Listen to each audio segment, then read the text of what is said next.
escapes from slavery, it's a completely different process in them getting over that offence. It's not just a one-off incident that they can deal with. It's something that keeps replaying in their mind numerous incidents. And in some cases, some victims will blame themselves for allowing themselves to be taken into a situation like this. 4 Luton Town football fans have been cleared of being involved in violence at a match away at Lincoln City. It happened last October before the game, as Iain Duncan reports. During the 7-day trial, Lincoln Crown Court heard how the disturbance included chairs and beer glasses being thrown inside the Ritz pub on Lincoln High Street. The incident on a Saturday lunchtime left customers fleeing for their safety. The 4 Luton Town fans said they weren't the aggressors and acted in self-defence after being attacked by home supporters while having a pre-match drink. The jury took just over 3 hours to return not guilty verdicts. Today is the 50th anniversary of President John F. Kennedy's assassination in Dallas. A ceremony is planned in Dallas's Dealey Plaza, the location of where he was killed. Bill Carter was in the US Secret Service and worked with JFK as a special agent during his administration, and he told BBC Three Counties Radio of his memories the day he was killed. The world stopped. A hush came over Washington. It was total silence and just tears frozen in my memory. Cricket now, and England have suffered an extraordinary batting collapse on day 2 of the first Ashes test in Brisbane. Having earlier dismissed Australia for 295, England made a steady start by reaching 82 for 3 before being bowled out for just 136 runs in their first innings. And the weather today will start off cloudy with the odd light shower. It'll soon turn drier with sunny spells, lighter winds than yesterday, with maximum temperatures expected of 9 degrees Celsius. That's 48 in Fahrenheit. Get the latest news and sport online at bbc.co.uk/3 counties. We're coming to towns and villages all across our counties. BBC Three Counties Radio's big tour of beds, hearts and bucks. When you can come to places like Wolverton, you can find a lot of heritage, culture. It's not just the place, is it? It's the spirit of the people. All this week in Wolverton. You could never be bored here if you didn't want to be. The big tour of beds, hearts and bucks. BBC Three Counties Radio.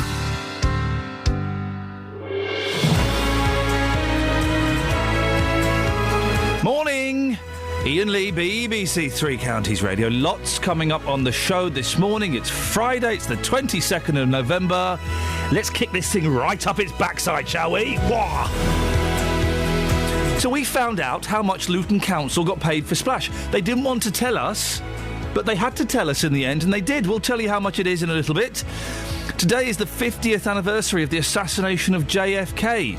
We'll be asking for your memories of that time. And I'm not reading what you've written on the screen there, Catherine. Why not? Because that is rude and disrespectful to a lot of the listeners. No, it is just Who fans. It is... Stop it. It is... Blah, blah. No, go away. It is the Doctor Who special that you've all been asking for.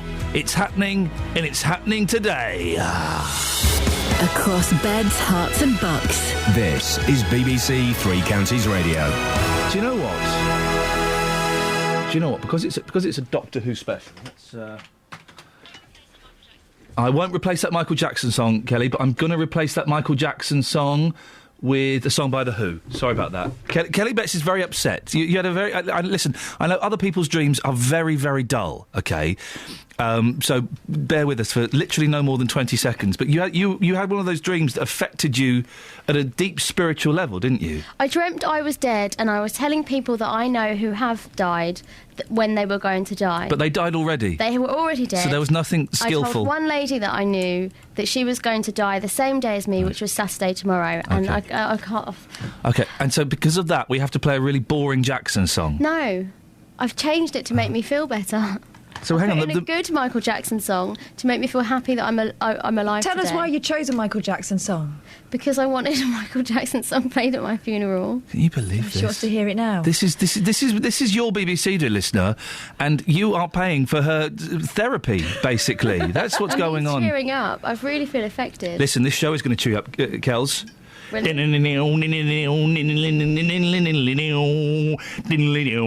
Here What comes... Jackson song is that? Oh, for goodness sake, this is what we're dealing with. Doctor Who special. Doctor Who special. But before that, the celebrity diving show Splash will return to our screens in a couple of months' time, and once again will go out live from Luton's Inspire Sports Village. Now, as you know, on this show we are a huge fan of Splash.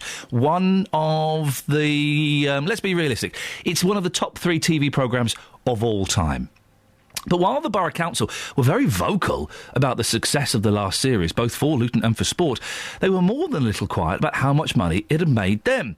Well, here's what Council leader Hazel Simmons told, or rather didn't tell, our reporter Justin Dealey. I can't tell you. I'm not allowed to. I did check this out and I'm told, no, I mustn't say anything. And that was the agreement we made with the television company. And you know yourself, you work for a company, so they are strict on these things, and we've kept to that. But do you not think that the people of Luton have the right to know that information? Because ultimately, they paid for this, haven't they? Well, maybe that's something you need to take up with the television company. And, you know, we'll tell you if we know, if we're allowed to. But currently we've signed an agreement and I can't break that. They wouldn't tell us. But after a rejected information request and a successful appeal to the Information Commissioner, we finally had a response. Here's our swimming and political correspondent, Paul Scoins. Good morning, Paul. Morning, Ian. Paul, how much did the council get for hosting Splash? Well, we've asked, under the Freedom of Information Act, for the total final amount of money received by the council for allowing the filming of that television series, that epic television series Splash, at the Inspire Luton Sports Village. And the answer that we've finally received, and after you say very much a delay for reasons that the leader of the council, Hazel Simmons, just explained, that total is £80,000. £80,000. 80,000. No, sorry, 80,000 pounds. Yes. That's 80, yes. Yeah, so 80, so yes, sorry. Yes, sorry. that's okay. You confused me with your numbers. I'm sorry, Paul. I know it's ridiculously early for this kind of stuff.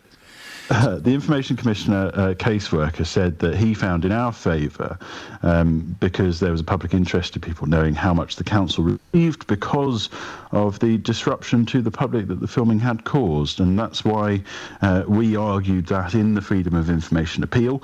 And so they found in our favour, and they've insisted that the Luton Borough Council release that information. Now, at first hearing, £80,000 sounds like a lot of money, but having worked in television and knowing the kind of sums that can be generated by television, particularly, you know, huge Saturday night TV shows, it doesn't seem like a massive amount. It seems like ITV got quite a good deal for this. Well, you've obviously worked in some high-end and expensive television, Ian, because I think, actually, on the face of it, that's not a bad deal. From my limited knowledge of what locations receive, part of that money, I guess we as part of the FOI, asked, you know, what are we going to, you know, what did you use it for? As part of that response, the council was sort of were able to say that they mainly spent it on portable springboards to increase the diving capacity for the diving lessons. I suppose, in fairness, that's what the council sort of did tell us at the time what they were going to spend the money on. They also said it was going to be used on management systems for booking lessons and staff and hire charges. So the money does seem to at least have been ploughed back into the actual sort of centre. You know, I've got a limited amount of understanding of what TV locations costs, and actually, to be honest, in my experience, which again is limited to knowledge of one particular thing, but you know, it was a very big show on Channel 4, and it, you know, was a show which was at a very large UK institution, which is paid for by the taxpayer, which would be recognisable to everybody. I won't say it because of commercial reasons, but they actually let that place go for free because of the exposure it was going to generate. So I think actually getting some money and having, you know, the exposure on Saturday night on ITV, you could argue, actually, you know, to get 80,000 back from that, not a bad deal. You think it's a good deal? Now, listen, while we're celebrating... I'm not saying it's a good deal. I'm saying, you know, it could be read as being a good deal in certain terms. I'm not going to say whether it's good or not. OK, now, listen, while we're celebrating the return of Splash, and I do hope you've got the invitation to come to my Splash party, Paul, it's Speedos only, some people aren't that happy about the return of Splash, are they? Well, yes, understandably. Those people who were affected either by the disruption to the sort of daily life caused by the filming, maybe they might have lived nearby, or if you were a user of the centre and perhaps, wanted to use the centre on a Friday or perhaps Saturday, it was always going to be difficult because the pool was, or certain parts of the pool were closed to the general public. They were upset, and we've spoken to one parent who thought it was all a waste of money. No, we're disappointed because, again, it's just before the county championships, which come up in February and March, and obviously our children are training hard for that, and so it will affect them, their training time, they'll lose that, and I don't think it had any positive effect really for the town. I don't really think that it made any difference, so no, not really. I don't really think it does anything good for the town. We weren't refunded any of our money, which we obviously pay out quite a lot of money every month for them to use the pool, and although Luton Borough Council made money, we didn't get any money back. Paul Scoins, thank you very much indeed. 08459 455 555. So the music you're hearing this morning is put in to cheer Kelly Betts up because she had a bit of a scary dream where she was dead. Oh. Don't worry though, the rest of the show's going to be about Doctor Who. It's all mine. Let me show you the way to go.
Indulge me today. It was 2 50th anniversaries this weekend. Do you know what they are, Kelly?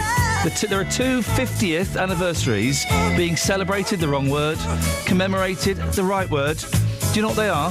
One is today, and it was the day that John F. Kennedy got shot. OK, how long ago? 50 years. OK. That's the one being commemorated. Yep. What's the one being banged on about? The other one? The other one is about some doctor who... That's it. Excellent stuff. Well done, Doctor Who. Congratulations. 08459 455 555. The tears and the laughter, the tragedy and the comedy is what we have today. Your memories on John F. Kennedy and Doctor Who. I know, it's a strange one, isn't it? Hand in hand. 08459 455 555. It's BBC Three Counties Radio. Let's get the latest travel news now. Here's Alice Glossop. Travel news for beds, cards and bugs. BBC Three Counties Radio. Good morning. Everything's looking pretty quiet so far at the moment. Speed sensors aren't flagging anything up. There are some Christmas lights being switched on this evening, though. Watch out for these because they'll make the town centres busy. Hitchin Marketplace has Christmas lights going on. And in Letchworth Garden City at Leys Square. Also in Hertford, Salisbury Square has Christmas lights going on. This is Alice Glossop, BBC Three Counties Radio. Alice, thank you very much indeed. Right, it's 6:16. It is Friday, the 22nd of November. I'm Iain Lee. These are your headlines on BBC Three Counties Radio. BBC Three Counties Radio can exclusively reveal Luton Borough Council earned £80,000 from the TV celebrity diving show Splash. Police have released on bail 2 people they'd questioned about 3 women who were allegedly held as slaves for 30 years in a house in South London. Cricket, and having earlier dismissed Australia for 295, England made a steady start by reaching 82 for 3 before being bowled out for just 136 runs in their first innings. Oh dear, oh dear, oh dear. The weather, it'll be cloudy to start with, a dry day with sunny spells. Maximum temperature is 9 degrees. 08459 455 555. BBC Three Counties Radio.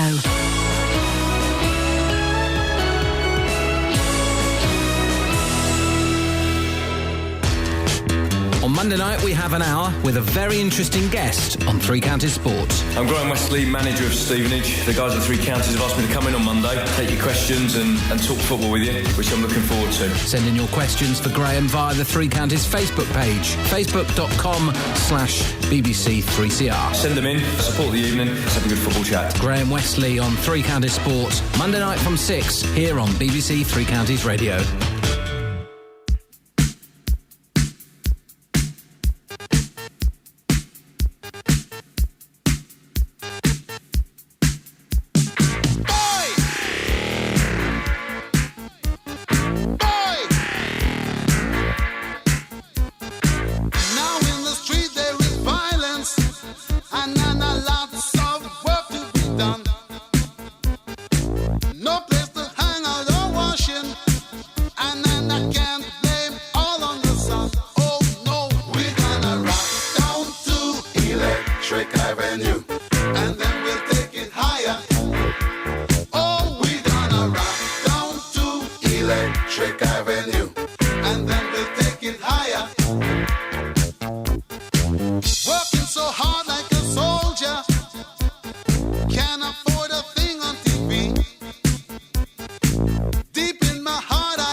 what my ambition is? Okay, this is my ambition. I've got my contract. I'm here till September next year. Hopefully, it'll be renewed. Yay. Who knows? Who knows? That sounded. We'll talk about it later. My dream would be, and I think you can sort this out, Catherine, because you are the miracle worker. It's not that dream. No, not that one. No, not that one. That's not going to happen. Really? Probably not. Anyway, talk about that later. My dream is to one day be sat in this studio, and that chair next to me, where we get all of the big names. We get Ollie Martins, we get David Lloyd, we get some people from the council. Is to have Eddie Grant sat there with a little keyboard and to play Electric Avenue for me live and sing it to me there. You want to hear that? Oi! Oi! Okay, well, let's have a look. Still alive? He's still alive. He's just released a new album, I think maybe in 2006. So he is probably... fresh. It's got some fresh tunes. That will be my dream. Eddie Grant sat there, little keyboard, oi! And then he can go. He could do it like every now and then as well. Like when you say something funny, or he could just be like. We're looking up "oi" in keywords to see if we have his number. Oh, have we? Have we got Mr. Grant's number? Not under "oi." Okay, maybe. I tell you what. You look under Eddie Grant. I'll do the thing about JFK, and then we'll see where we are in a little bit. This could be good. If anyone, maybe you live next door to Eddie Grant. If you do, could you not go knock on his door, or even just a Mr. Grant or anyone called Eddie? Now, huge anniversary today. 50 years ago, the impact of a shot fired in Dallas was felt around the world. Thanks to the power of television, the assassination of President John F. Kennedy has been witnessed again and again by millions of people, many of whom weren't born when it actually happened. So this morning we'll be speaking to local people about their memories of that event. Now, Justin Dealey has been asking people for their JFK memories, and you've got quite a bit, Justin, haven't you? Absolutely. Lots of stories. Yeah, I mean, everyone I spoke to in Hemel Hempstead yesterday had memories of the day that JFK was shot. Here's what people had to say. I was at the Waldorf Hotel having a lovely dinner and dance with friends. The news came through, and of course we were all shocked. And I was pregnant at the same time with my second daughter, so I really do remember it. Got a feeling the children were having their dinner, if I remember rightly. I just heard it on the radio. When you heard the news, how did it make you feel? Shattered, and, it upset me. A day that you won't forget? Absolutely. I was in bed sick that day in Limerick, in Ireland, when it came over the radio and we had on the windowsill, budgie on top of it. And it came over. We was all crying. Yeah, we loved him because he was family, he was Irish. So that was it. Once he was Irish, that's it, Irish forever. So I've been here now. I came over here the next year. It's interesting, isn't it? All these documentaries this week and the anniversary course on Friday, all those memories come flooding back. Yeah, loved him. He was a good president. And I think this president we've got now in America is a good man.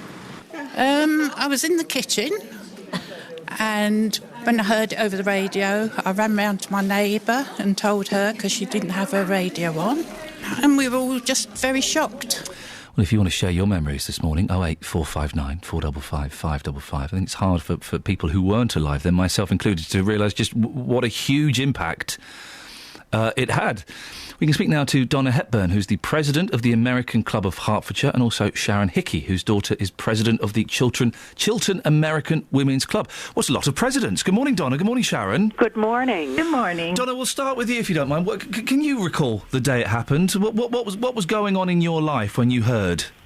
I absolutely remember. I was in school, and I was just, 11, 12 years old, and we were called into class. We had a small class, maybe about 30 people, 25, 30 people, and we were called into class, apart from what we were doing, which I can't remember, and everything was very solemn in the classroom, and the teacher told us all about it, and we were actually sent home. The buses came, and we were taken home. And what was the mood like at that age, Donna? Did you appreciate what had happened and what you'd potentially lost? I think I really did, because I just had to look at the faces of everybody around me, especially my parents. They were devastated. Nothing like this had ever happened in our memory or in their memory of a president being assassinated and actually shot. And they were just such a beautiful couple. I just think we were all completely shocked and devastated. And as you know, in those days, we usually had one television in the house, and we would all sit around the television and watch everything as it was unfolding, and it was traumatic. actually. Sharon, did you appreciate the hugeness of what had happened? Absolutely. I was 15 years old and in chorus when our teacher told us that the president had had an accident, and then about 10 minutes later told us that the president had died. And like Donna, we were immediately sent home. Now, I was a walker, so I walked home, and all of the kids from my high school filed up the street to the local church, and we just all went into the church until the church was just full. I was at a very big high school. And we were all there for about an hour. One of the boys started reciting the rosary. And then we all made our way home. It was very sad at home. And I think that then as the days unfolded, it became like Donna, just more and more. It just was it impacted us so much because not only did we lose this wonderful young family, it was a loss to our nation, but the sadness to this large and boisterous family that played touch football, and it was just shattering. It was horrible, and the days that followed, it just kept getting worse and worse than the shooting of Lee Harvey Oswald. And, it was just a few days later, it was to be American Thanksgiving, and all it was a whole more than a week of mourning. It was horrible, and I can only liken it to what we all went through on 9/11 when we wondered that day, how will it ever stop? Will this ever stop? And indeed it didn't, because then we lost Bobby 4 years later in the same way. It was awful. Donna, what do you... I know this is almost impossible to answer, but what do you think America missed out on by losing JFK at such a young age? Well, I think it was the dream that we missed out in. Our dream was shattered. We had this dream of this beautiful couple and this perfect family and someone who's we felt spoke to us and represented, although I suppose he didn't really, but we thought he represented us and we could relate to this younger president. And then that was shattered. So it was almost as if our illusions were burst, if you understand what I'm trying to say. It was just like, oh, can this really happen? And of course, then we had to face the reality of what was really going on. He made it all look so glamorous, and so did Jackie. We were just watching for fashions, and it was all very positive, and it turned the mood, if you understand what I'm saying. And Sharon, finally, obviously the assassination has been marred with all kinds of conspiracy theories. Was there a lone gunman? Was there someone else? What are your thoughts on all of those? Yeah, as I said, I was 15 years old, and my father who was a hunter, had taught me to shoot along with my brothers, so I knew how to shoot a rifle, and I knew how difficult it was to hit a moving target, if you will. And I never, even at 15, never believed in the conspiracy, or the lone gunman theory, rather. It was larger than life. It was much too accurate. And never. In fact, I have never even read any of the conspiracy theories because I think one would just be wackier than the next. Yes, they do get a little bit crazy. We have to end it there. I really appreciate your time this morning. That last voice there was Sharon Hickey, whose daughter is president of the Chiltern American Women's Club. And the other voice we heard there was Donna Hepburn, president of the American Club of Hertfordshire. Two things. Keen to get your memories of JFK and the assassination. And also, now I don't normally indulge these because I think these can be a little bit ridiculous. This morning, I will indulge and listen to your theories on the assassination of JFK. Okay? I don't normally go down the route of conspiracy theories because we can all disappear up our own backside if we do that a little bit. But this morning, Conspiracy Theory Hotline, 08459 455 555. What do you think? Who did it? Was it just Lee Harvey Oswald and we should just accept it, or was there something bigger and perhaps slightly darker taking place? 08459 455 555. BBC Three Counties Radio, 6:30. Let's get the travel. Travel news for beds, cards and bugs. BBC Three Counties Radio. In Welwyn Garden City, the speed sensors are showing that the A414 northbound has queues at Birchall Lane. And then also the A5 northbound going past Dunstable is looking a little bit slow. M25 all looking good though through the roadworks that are in both directions between 23 for South Mims and 25 for Enfield. That's where the lanes have been narrowed and there's a speed restriction. Public transport has no reported problems. This is Alice Glossop, BBC Three Counties Radio. Across beds, hearts and bugs. This is BBC Three Counties Radio.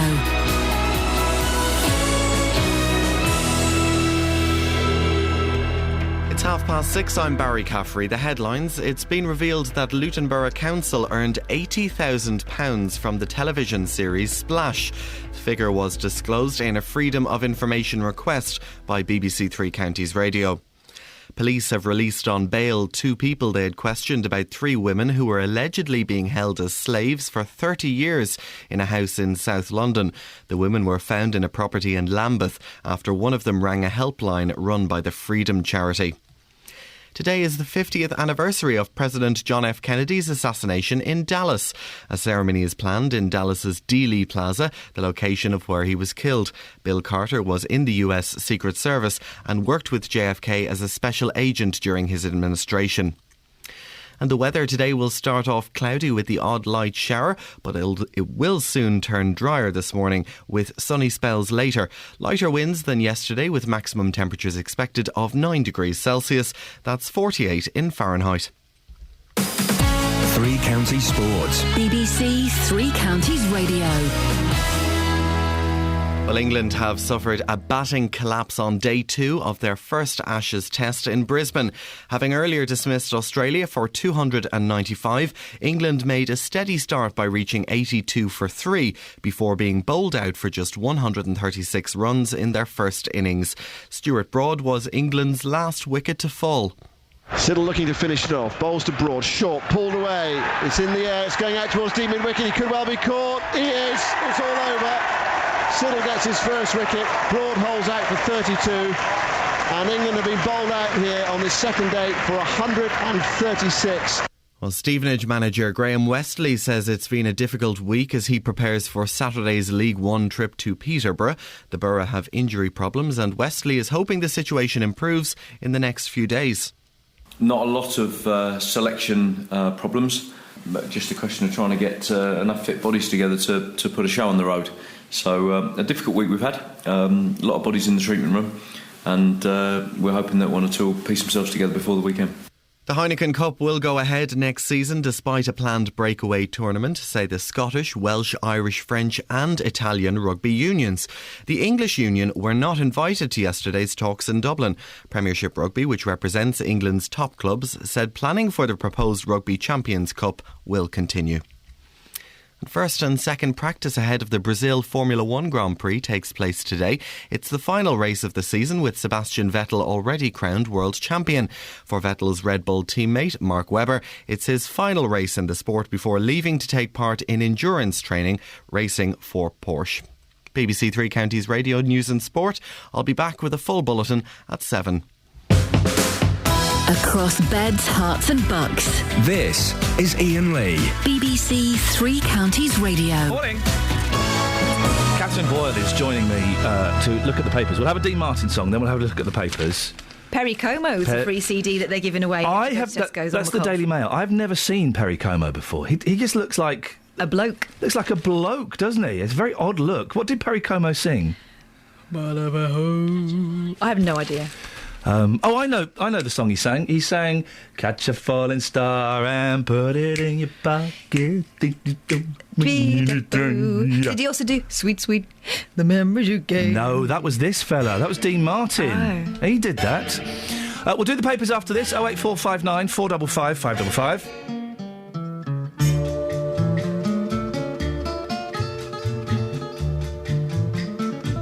When marimba rhythms start to play, dance with me, make me sway like the lazy ocean hugs the shore.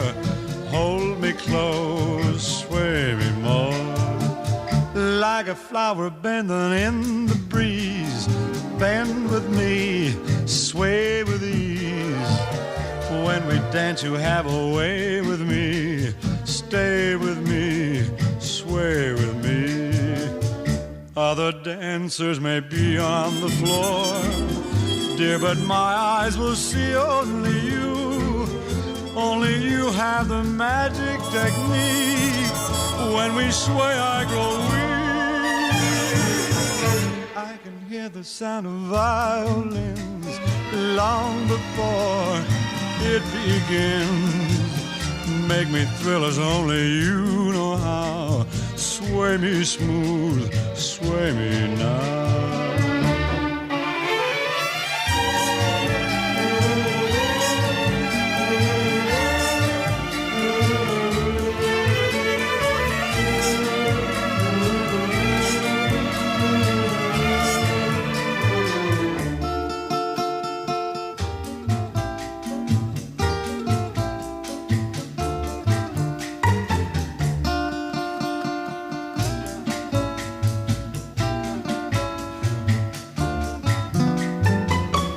Other dancers may be on the floor, dear, but my eyes will see only you.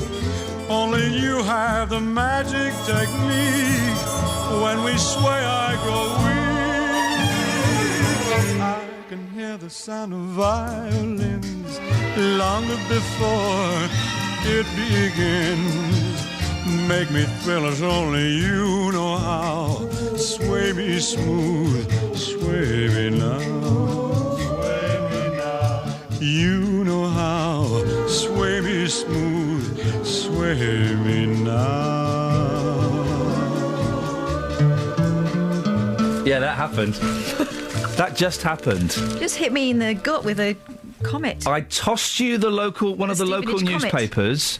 And you reacted... That's hard-hitting news. It's like I'd just thrown a load of spiders in your eyes. You winded me a bit. Morning, this is Iain Lee, BBC Three Counties Radio. Catherine Boyle is there, and we're having a little look at the newspapers today. And, I tell you what, let's just quickly dwell on this, because it's such a big story. The 3 women that were held prisoner for 30 years. Now, lots going to come out. It's possible that the 30-year-old was born in captivity. Oh, my goodness. It's for those in the know. I've got to say, the police officer investigating this looks like Brian Wilson from the Beach Boys. He really does. It's a thin Brian Wilson. It's a thin Brian Wilson, but it's just the most incredible story. 30 years, and it always begs the question: how did no one notice? 30 years captivity. You're right. How did no one notice? Did their neighbours not? Who were those 3 women They you got kept trapped? themselves. Yeah, I bet they did. It's fascinating. We've got someone on the line. Who's that on the line? This is Steve. Hello, Ian. Hello, Steve. How you doing? You all right? I'm great. I can't understand. 30 years. The last Doctor Who episode those girls saw was The Five Doctors in 1983. I don't think they would be watching Doctor Who, Steve. Well, they better be watching it this week. Why aren't the papers full of Doctor Who? That's what I want to Hang know. on a second. Is this Steve Berry? It is Steve Berry. Steve! You know who Steve Berry is, don't you? Remind me. He's the editor stroke author of Behind the Sofa, Celebrity Memories of Doctor Who. It's that Steve Berry. Someone's in that book. So, yeah, no, listen, ages and ages ago, I got this email from some freak called Steve. It was him. Hi. Hello. Saying, listen, I'm doing a Doctor Who book. Could you write... Well, I can't even remember what I wrote in there, Steve. It was so long ago. You wrote some wonderful things about how much you loved K9. Oh, that sounds about right. No, you also told me about sort of meeting a Dalek and stuff as well. Having a Dalek hidden somewhere in a garage. My dad nicked a Dalek from the BBC for a weekend. The thief. I know, he gave it back, but my dad said, look, he used to work for the BBC and he nicked stuff. And we had a lock-up garage in our estate in Slough, and he said, come round to the garage, I've got something to show you. Oh, boring.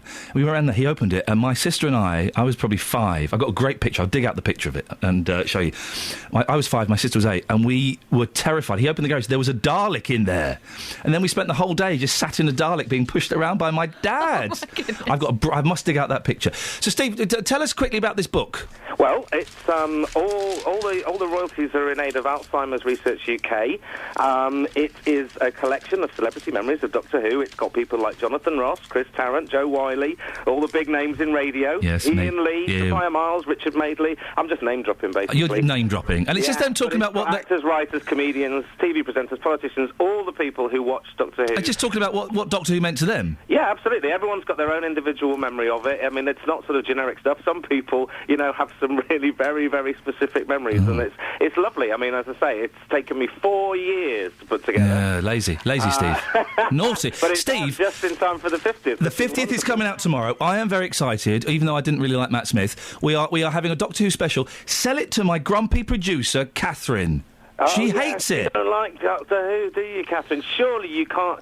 if you'd have seen that drama that was on last night, An Adventure in Time and Space, the story of how Doctor Who was born with William Hartnell, and the very last scene... I don't even know if I want to spoil it. Have you seen it, Ian? I've not seen it. I've taped it. There's a very last scene which is heartbreaking. It is heartbreaking. I defy you, Catherine, to give that 90-minute film a try, and if you don't then want to go and watch an episode of Doctor Who, read my book. Oh, you were very There's persuasive. 150 people in there persuading you that it's the best television programme that's ever been made. And you're off to the XL today as well, aren't you? I am. I'm literally 1 foot out of the door because I am going to be one of the stewards at the XL. Good for you. You never know, I might get to meet Matt Smith. Well, who's the best Doctor? Who's the worst Doctor? Tom Baker was the best Doctor. There's no such thing as the worst Doctor. There are wonderful chaps, all of him. Really? Absolutely. Even all of him? I fell in love with the show in Tom Baker's era. I watched it right through Peter Davison. I even, I was watching when Colin Baker was on. I even went to meet him. Wow. Sylvester McCoy happened to coincide with the era when I went to university and got a bit more interested in girls and music and sport. But it doesn't mean I haven't revisited those episodes since and thought, well, there's a lot in them, and it suffered a bit because the BBC didn't have the money to invest in it back in the 80s and everybody wanted to kill it. But the best thing about it is still stuff in there that sparks people's imagination. Steve. The people who make the show now are the people who watch the show then. Very, very quickly, because we're running out of time. We'll let you plug the book again in a second. Is it true? I've heard a rumour that Tom Baker will be in this Doctor Who special tomorrow. I have heard that rumour too, and the rumour has been sourced from Tom Baker himself. Yes. So you have to make a decision as to whether or not you believe him. Yeah. He does talk a load of old baloney sometimes. But anyone, he was going to be watching it. If you want a good read, go and buy Tom Baker's autobiography. Man alive, that's a book. Very quickly, Steve, what's your book again, and where can people get it? Okay, the book is called Behind the Sofa, Celebrity Memories of Doctor Who. All the royalties are going to Alzheimer's Research UK. You can get it in every bookshop and all those online ones. Oh, and now he's got to go. I said he's got to be Steve, go. Thank you very much. You see? These are the nice... I might watch that thing, and it just made me remember the Sylvester McCoy thing might have been what turned me off. Yep. I remember seeing a programme where they were in a high-rise and people were eating each other. Do you remember that one? No, don't remember that one. I think Bonnie Langford might be. Oh, yeah, Bonnie Langford. She wasn't doing the eating, she was doing the running. Hey, there's... thank you for that, Steve. Excellent stuff. We'll be celebrating more of Doctor Who later on. Page 19 of The Sun, there is a street that's shaped like... it's shaped like a gentleman's ding-dong. It's two cul-de-sacs and a long avenue, and there's a picture from the sky, and it's shaped like a gentleman's crown jewels. And they've put some very, very rude captions. The speech bubbles coming out of the houses. I can read 3 of the 4. Ding dong, anyone home? Fine. Is this a cul-de-sac? Oh dear, my doorknob's dropped off. I can't read the last one. It's to do with a semi-detached. I can't read it. It's vulgar. Grow up, the sun. Grow up, the sun. Although it is quite a funny picture. You got anything else? No. Shall we end it there? Oh, no, I've got one. Topsy and Tim. Oh, yes, have you been watching that? Yeah, I quite like that. Quite fun. It's nice, isn't it? Topsy and Tim is a kids' TV programme based on books that I think are about 30 years old, 40 years old. Very old, but they've modernised it, so Mummy isn't always in the kitchen all the time. Wrong. Oh. Angry parents have blasted the BBC's telly remake of Topsy and Tim as flabbergastingly sexist. Oh. The children's series, which began on CBeebies earlier this month, is based on the kids' books published in the 1960s. One of the many posts on internet forum Mumsnet read, "It's flabbergastingly sexist. Mummy and Topsy do the washing up, and Tim helps Daddy with the man's work." Well, in the books that happened. Oh, for goodness sakes. For goodness sakes. It's a little bit of harmless fun for kids. Stop trying to ruin programmes that my 3-year-olds like. And who washes up anyway? Dishwashers. Yeah, you load the dishwashers, women. That's what you do. No one empties it, man. Man has made your life easier by inventing a dishwasher for you. So get on with it and stop posting on the internet. Get off that computer. You're not allowed unless I say so. 08459 455 555. Travel news for beds, cards and bugs. BBC Three Counties Radio. In North Watford, the A41 heading north is busy around the Dome roundabout, and in Boreham Wood, things are looking heavy on the Barnet bypass. That's the A1 between Stirling Corner and Mill Hill Circus.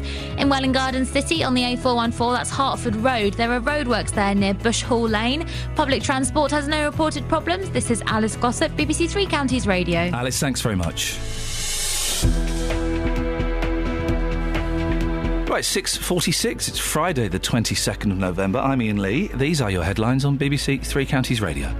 The Splash celebrity diving TV programme has earned Luton Borough Council £80,000.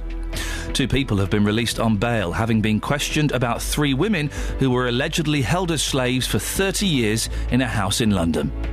In cricket, England made a steady start in the Ashes by reaching 82 for 3 before being bowled out for just 136 runs in their first innings. Coming up, it's our introducing track of the week. But before that, let's get the weather.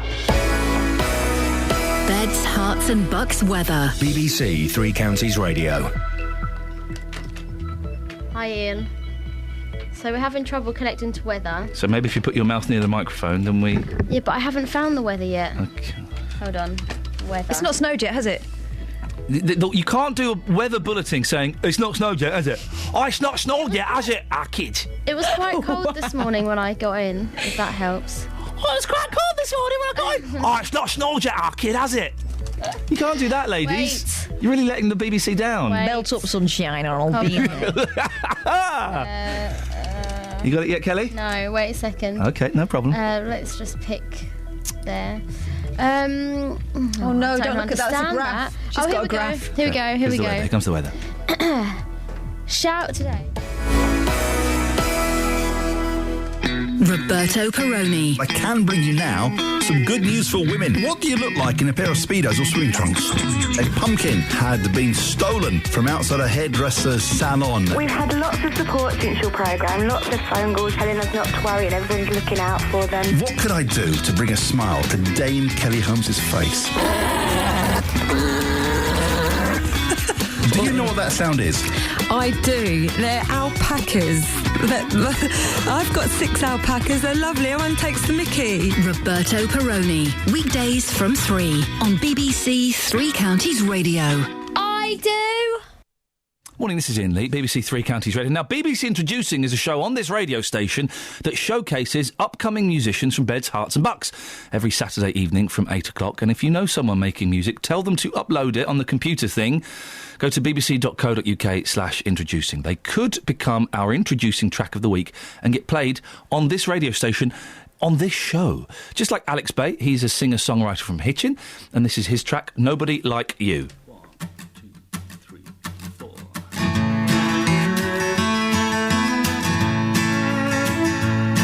Grot bags.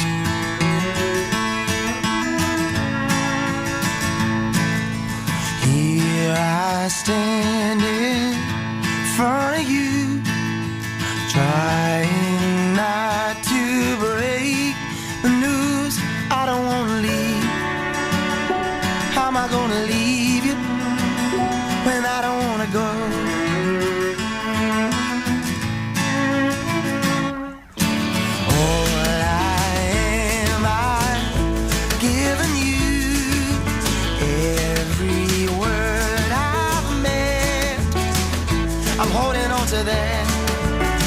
But I'm getting nothing back, nothing in return.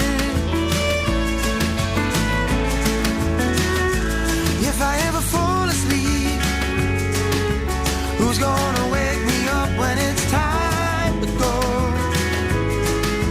Who's gonna do the things that you used to do? Nobody like you, nobody like you.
If I ever fall asleep, who's gonna wake me up when it's time to go?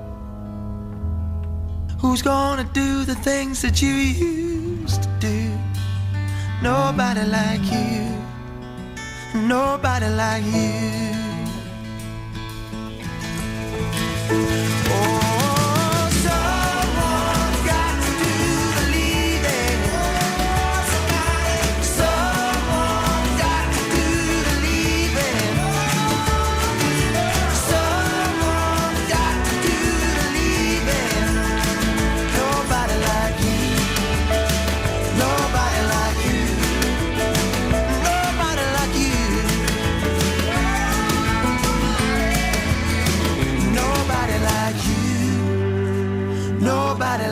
Well, that's a surprise. Nobody like you. I quite like that one. Of course you did. Normally they Brilliant. suck. I'm joking. Normally they're at least adequate, but that was... I like that. Good. Who's he? He's Alex Bay. He's from Hitchin. And he has an EP out if you want to go to his Facebook page, which is Alex Bay Music. Excellent stuff. Good for him. Well, he's good. I like that. That was good, wasn't it, Kath? Yeah, I liked it. Yeah, I like that. We'll have more of that. Can we have that one next week? Do you want the weather now? I've got it, if you want it. I'm not really... You sure? Yeah. It will start off cloudy. OK. This week, it's Prisons Week on BBC. By the way, if you want the weather, just phone up 08459 455 555. You don't have to go on air, but Kelly will just give you a private weather reading. So that's just what we do here at the BBC. It's one of the things we do. And she looks really pleased that I've said that. Nice one, Kelly. Thank you. Very generous of you. All this week, BBC Three Counties Radio is exploring the reality of life behind bars with a series of thoughts from those who have experience of prisons in the three counties. Today, we hear from the partner of a serving offender. Today, we're at the Visitor Centre at Bedford Prison, and we meet the partner of a serving prisoner. This visit centre is actually very nice. The people that take the bookings are really lovely people. I've never had any issues when I've booked in here. It's very difficult with a partner in jail, especially this time round because it's licence recall, and he still hasn't been to court, so technically I don't feel like he should even be here this time. There's lots of things that I can't do when he's not around. Things seem to go wrong at home. Things always need fixing when he's not there, things that I can't do. Financially, it's difficult, but I'm quite lucky where I can claim back my visits. So the money that I pay out to travel, I get that back. Otherwise, I wouldn't be able to even visit him. I have 2 children. They're not actually my partner's children, but of course he lives with us as part of a family, so it's very difficult on them and very sad, really. I've been with him 7 years, so they're kind of used to it as much as what I am. But, originally when he first comes in, it's very emotional, crying, tears. It's quite hard to deal with. It affects my son at school. I always have to keep his school updated with what is going on because he tends to play up a little bit when it all first happens. And they always say to me, can you let us know when court dates are due? And because he tends to play up a little bit on. It's quite hard. I've lost friends over the years, friends that don't agree with my relationship, but if they were my friends, they'd be there for me no matter what. I've got good friends that I rely on, and I wouldn't get through it without them. I look forward to seeing him, even though it's just an hour. It's face to face rather than just over the phone a couple of times a week. The hardest thing for me, I think, is leaving the visits room knowing that I have to leave him behind, and he never looks back. I always look back, but he don't, and I've asked him why, and he said it's because he doesn't like watching me walking away. That's definitely the hardest part, coming home and knowing I've got to leave him here. It's only me that visits as well, so if I don't visit, he wouldn't get any visits. Oh, I feel angry with him lots of times when he comes back to jail. And we have rows. We do, even on visits, there's times when we spend the whole time rowing because I'm really angry with him. And he says, I don't choose to come to jail. I'm like, yeah, but you choose to do things that risk you coming to jail. I'd like to think eventually he'd grow up and just use his brain rather than and think of consequences, which I don't think he does. I don't think he thinks of the consequences. I stick by him because I love him for all my sins and his. He's the love of my life, so I couldn't be without him, even when he's not at home. Yeah, I know I've still got him,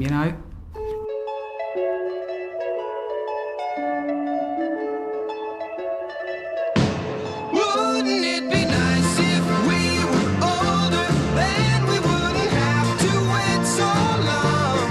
And wouldn't it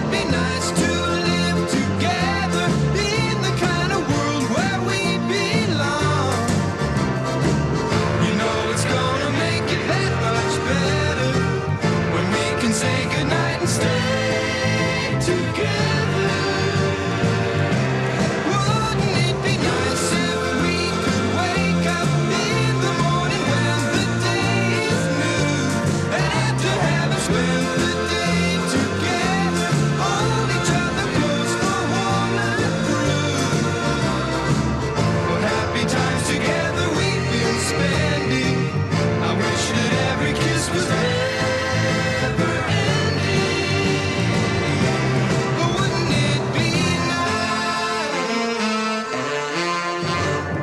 Maybe if we think and wish and hope and pray it might come true. Run, run, baby, then there wouldn't be a single thing we couldn't do.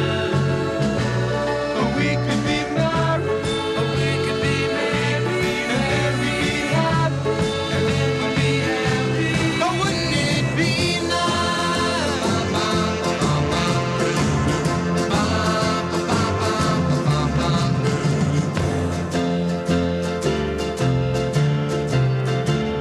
You know, it seems the more we talk about it, it only makes it worse to live without it. But let's talk about it. But wouldn't it be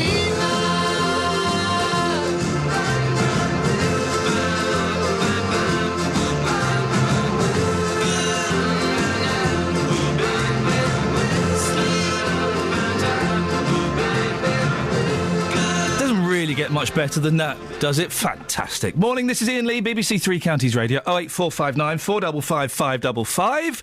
We're talking about JFK, we're talking about Doctor Who, we're also talking a bit about Splash. We will find out more after we get the latest travel.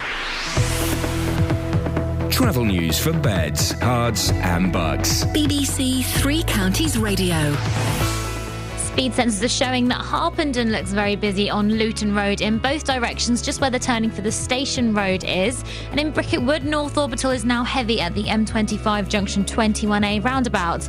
In North Watford, the A41 northbound is busy around the Dome roundabout. And in Boreham Wood, things are heavy on the Barnet bypass between Stirling Corner and Mill Hill Circus. On public transport, there are no reported problems at the moment. This is Alice Glossop, BBC Three Counties Radio. Alice, thank you very much indeed. Right, lots to get through on the show this morning. If you want to give us a call, I suggest you do it now, as a couple of the lines are free. 08 459 455 555. What are your memories? Well, it's two momentous anniversaries today. One we're commemorating, one we're celebrating. Today, the 50th anniversary of JFK being assassinated. What are your memories? And I will, just this once, allow you to indulge in conspiracy theories. Just this once. Let's get the news first. Here's Barry. Local and vocal across beds, hearts and bucks. This is BBC Three Counties Radio.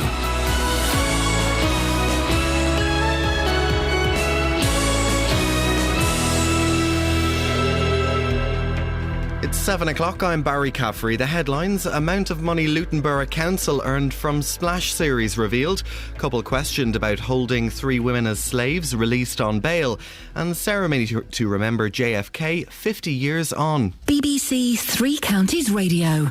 It's been revealed that Luton Borough Council earned £80,000 from the television series Splash. The figure was disclosed in a Freedom of Information request by BBC Three Counties Radio. Carol Abercrombie has more. While the Borough Council trumpeted the success of the last series, its leader Hazel Simmons didn't want to tell us how much they'd earned from it. I can't tell you. I'm not allowed to. And that's the agreement we made with the television company. The £80,000 will be spent on 3 portable springboards and a new management system for booking lessons. The celebrity diving show will return to our screens in a couple of months' time and will again be filmed at Luton's Inspire Sports Village. A couple who were being questioned about allegations that 3 women were kept as slaves for at least 30 years have been released on police bail. Detectives revealed yesterday that the women, who were aged 30, 57 and 69, had been rescued from a house in South London last month. More details from our Home Affairs correspondent, Danny Shaw. The 2 suspects were questioned on suspicion of involvement in forced labour and domestic servitude before being released on police bail until January. The couple, who are not British nationals, were arrested at a house in Lambeth yesterday morning, more than a month after police were first alerted.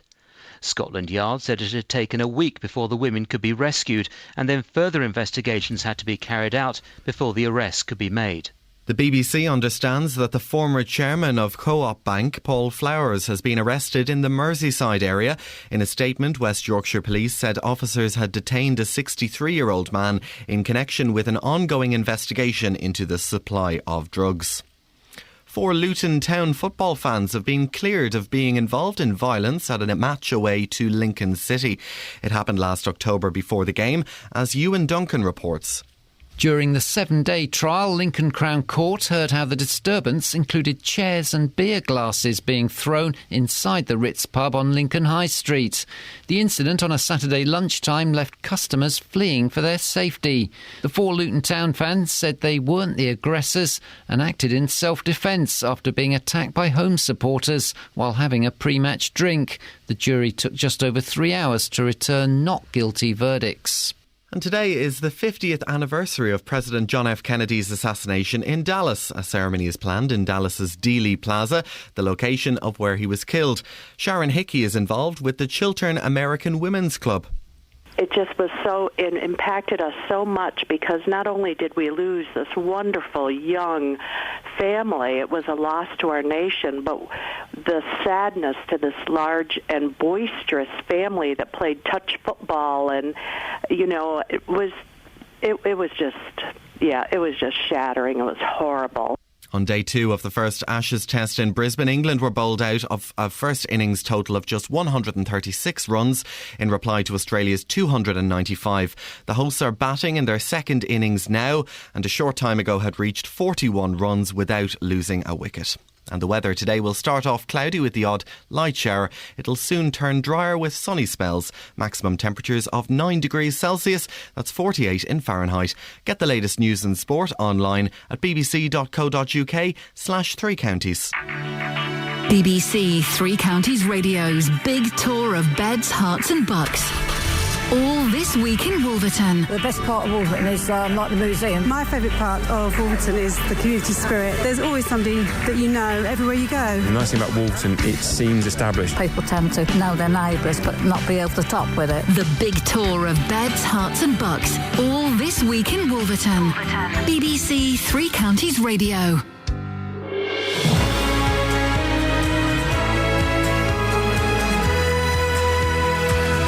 This is Iain Lee, BBC Three Counties Radio. 4 minutes past 7, the 22nd of November. It's a Friday. Is that good news for you? You would think so, wouldn't you? I'd hope so. Lots coming up between now and 9 o'clock when JVS takes over, including we have finally found out how much Luton Council got paid for hosting the TV series Splash. They didn't want to tell us, but they have. And I'll tell you in a couple of minutes. Today is the 50th anniversary of the assassination of JFK. I'm looking for your memories of that time. And also, and I don't do this very often, I'm going to allow your conspiracy theories, however ridiculous, however out there. What do you think really happened? Lee Harvey Oswald? Lone gunman? I don't think it was. Well, maybe it was. 08459 455 555. And tomorrow is the 50th anniversary of Doctor Who.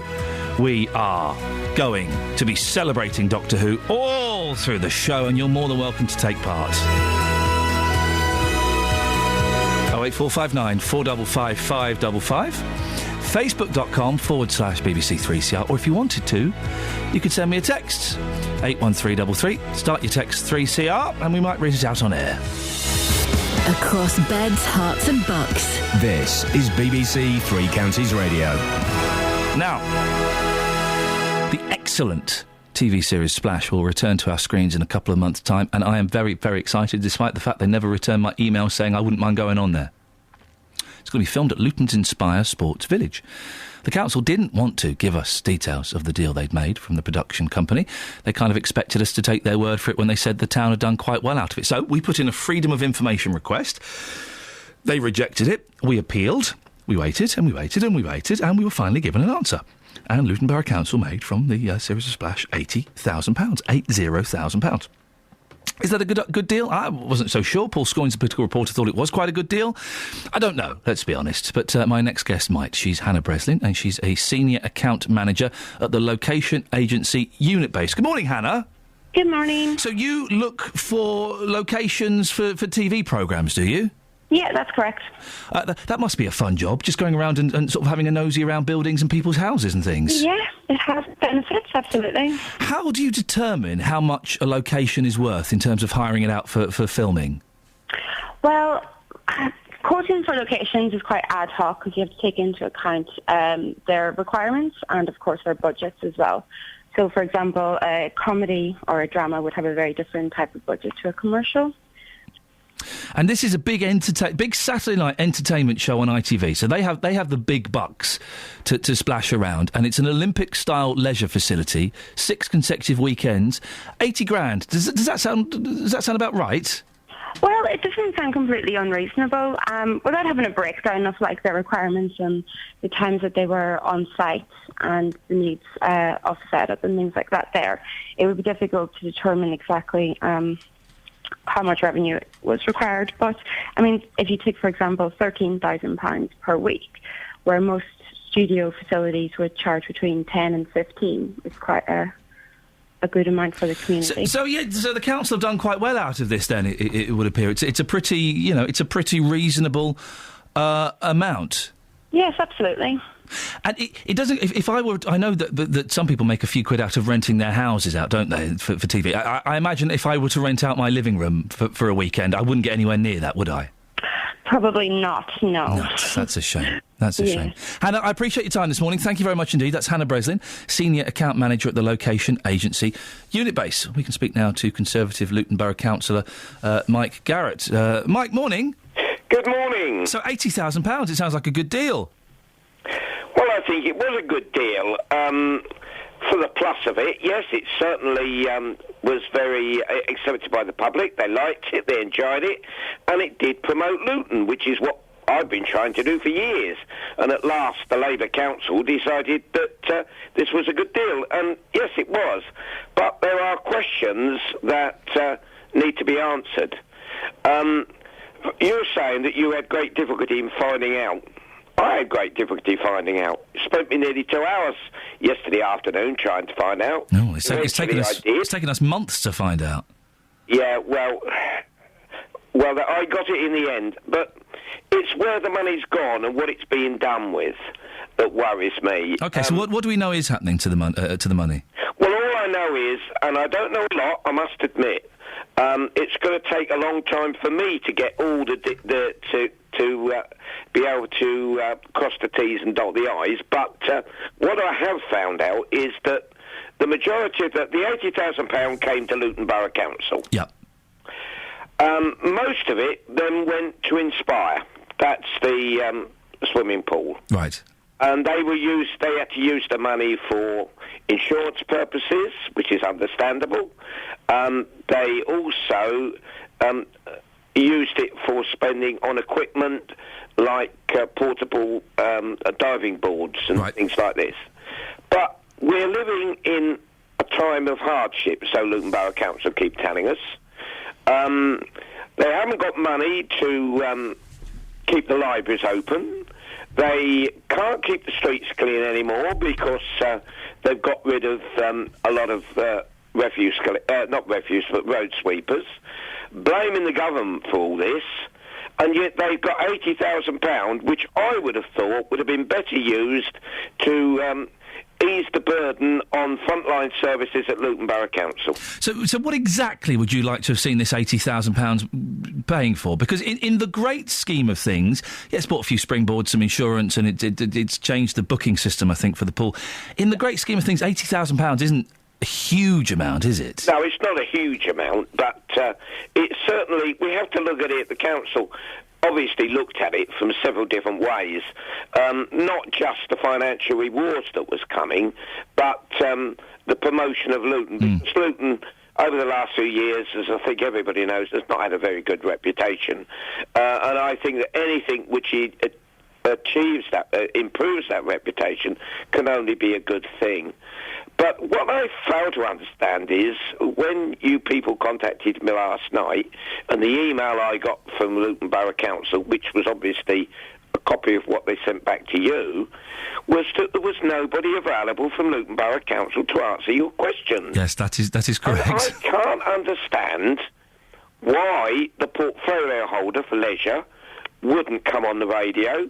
It seems to me whenever there is anything goes on, you never get a councillor, apart from myself, and I know David Franks does from time to time, the Liberal group leader, but very rarely do you ever get anybody from the Labour council come and speak to you. It does seem odd. Officers. It does seem odd, Mike, doesn't it, that they won't come on and say, OK, well, now you know how much it is, that we think it's a great deal, and this is what we've spent it on, and, you know, what are you going to do about it? We were very, very disappointed that we couldn't get anybody on from the council to come and explain things.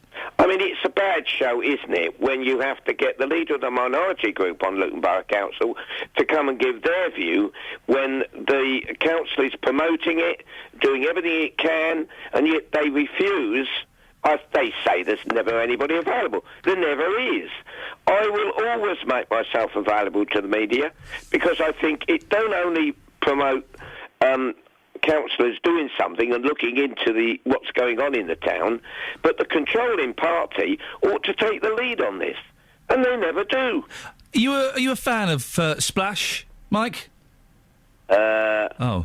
Not really. Oh, really? It's not my scene. I have been to the swimming pool from time to time, not to use it. I mean, I'm 70-odd now. No. But it promotes the town. But I think the whole setup is in the wrong place. It's up there right by the crematorium, which I don't think is an ideal location. Also, there are parts of the town which are done greatly by improving the look of the town if it had gone there.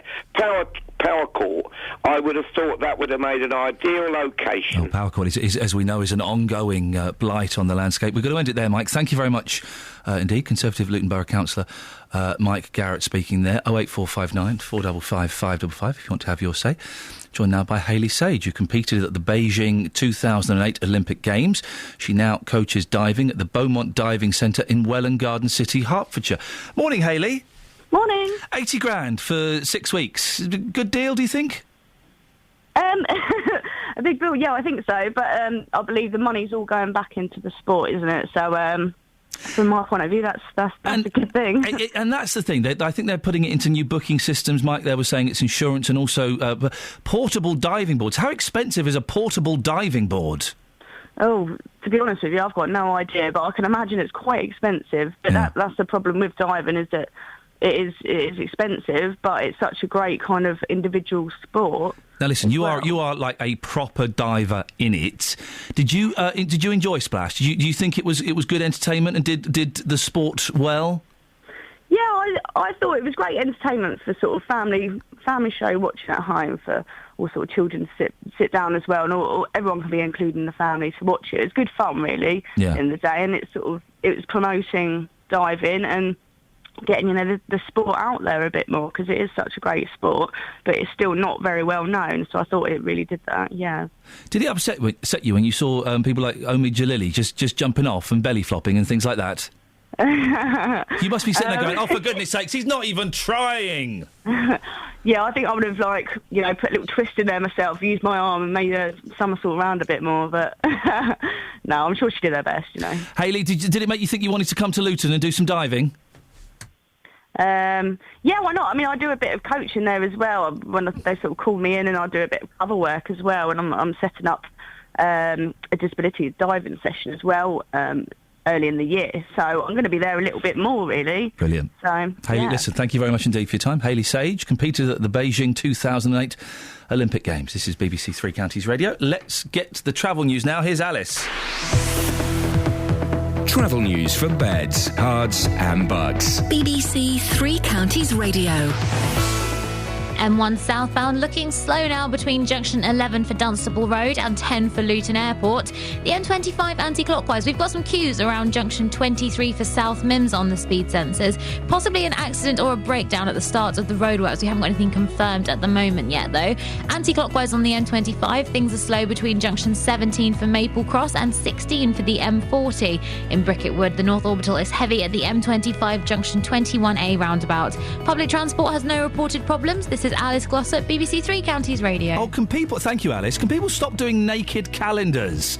I'm just on Twitter and someone has tweeted that Bedfordshire young farmers are doing a naked... Oh, look at that.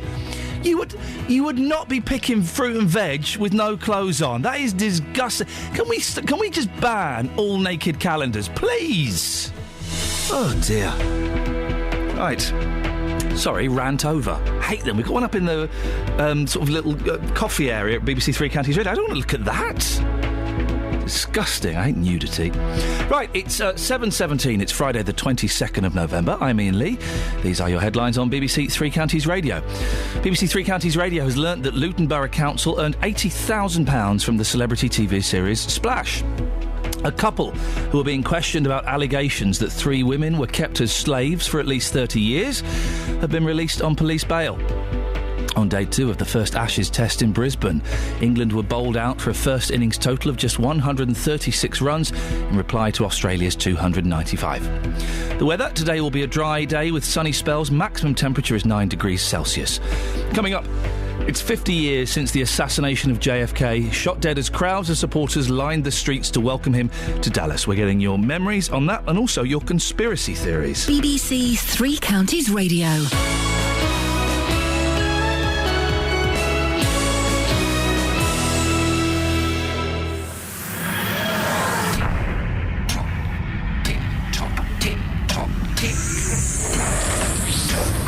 The clock's ticking. Doctor, it's time. Doctor Who, The Day of the Doctor. Tomorrow night at 7:50 on BBC One and BBC One HD. Fantastic. I'll tell you what we're going to do. Hang on a second. We're going to have that again. This is how excited I am. We're going to play that trail twice. Oh, listen to the TARDIS.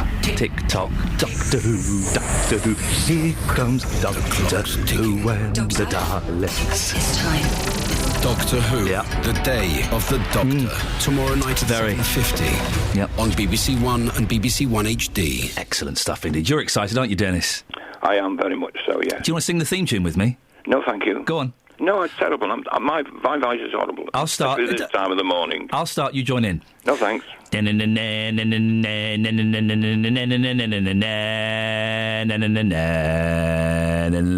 you go, ooh. Right, you ready? No. So you're going to do that bit, okay?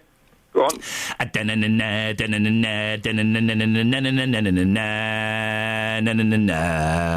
Now.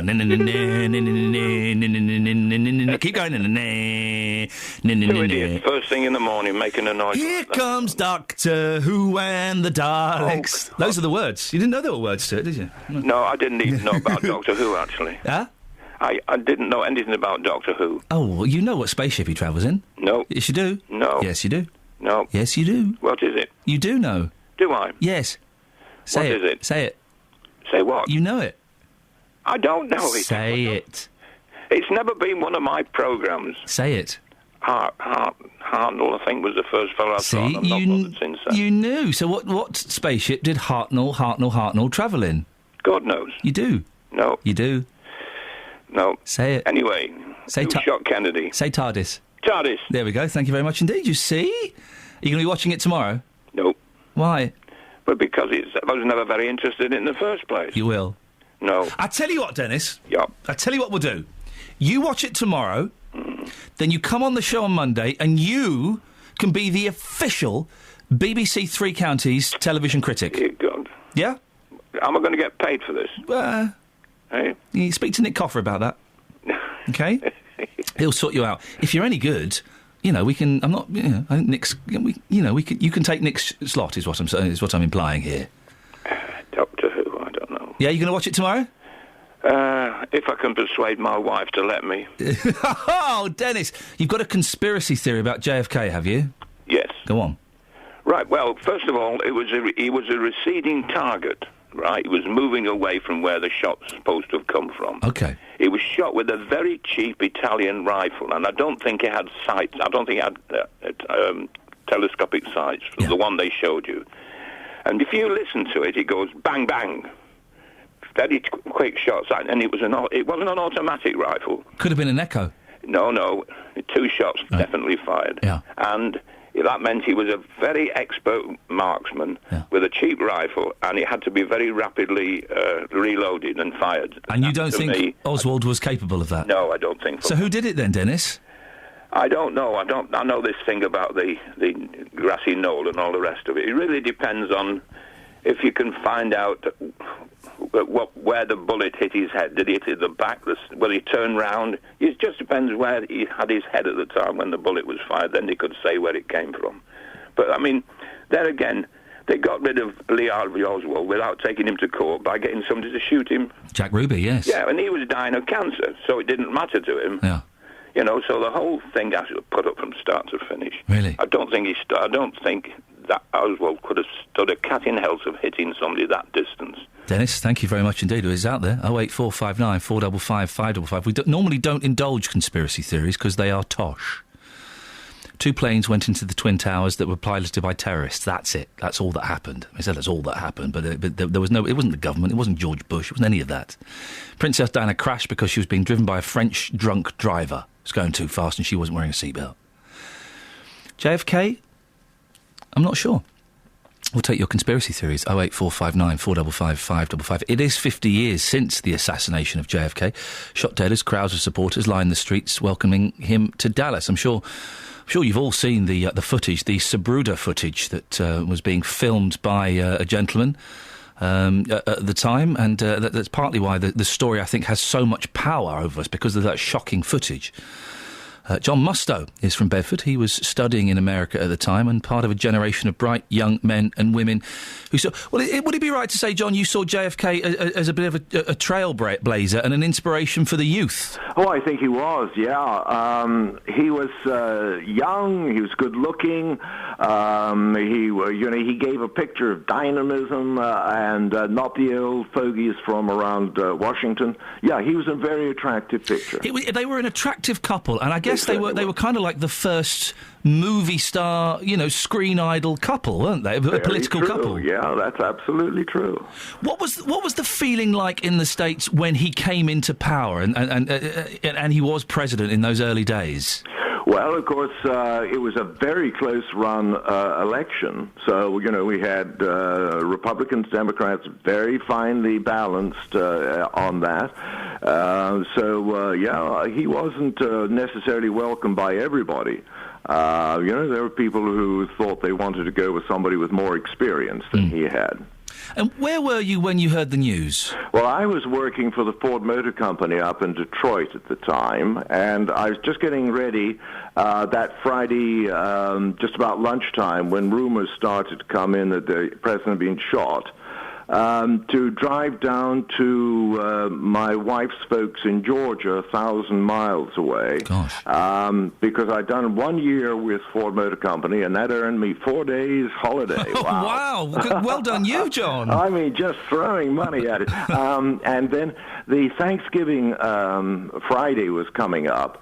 So with the 4 days plus the Thanksgiving, I could take out the next week, plus the 2 weekends, made it possible to do the drive down there and spend some time with her folks and then drive back up, ready for the following Monday morning. And did it throw... obviously, the Thanksgiving is a huge celebration and a giving of thanks. Did it throw a dampener on the Thanksgiving? Oh, yeah. I mean, the Thanksgiving was sort of pushed into the background. The rumors started, and, of course, it was a Friday afternoon, like everybody. You start to pack up on a Friday afternoon.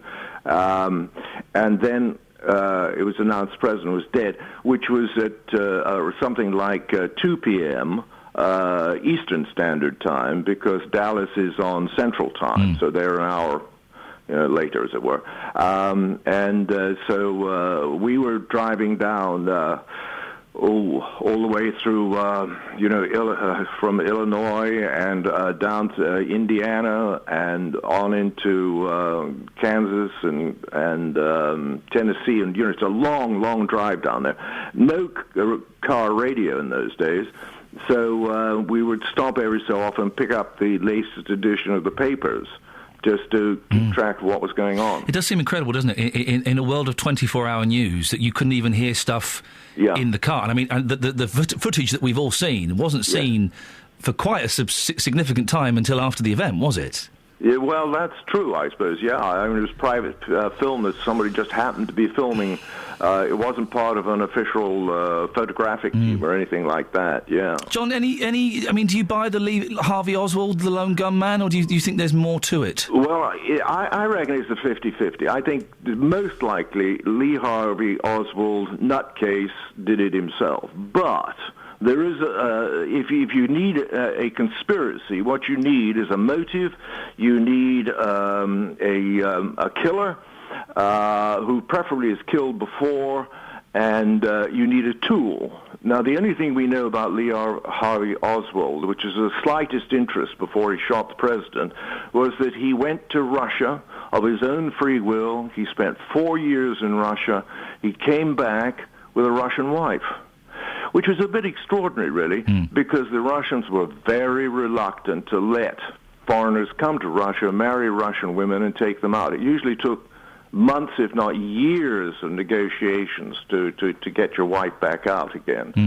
And, of course, this was still in the shadow of the Cuban crisis, when Kennedy had looked Khrushchev in the eye, faced him down, forced him to withdraw his missiles from Cuba, and that was a big black eye for the Soviet Union. So we have Khrushchev, who has a motive. Khrushchev has a long history of killing people, of course, because he was part of the top communist group in the Ukraine when the big starvation there killed off several million people. And he was also part of a very small group in the Kremlin who, when Stalin died, his successor was a man called Bera, who was in charge of the secret police, and Khrushchev was part of a little group of men who went through the Kremlin, where they all lived, and personally shot him.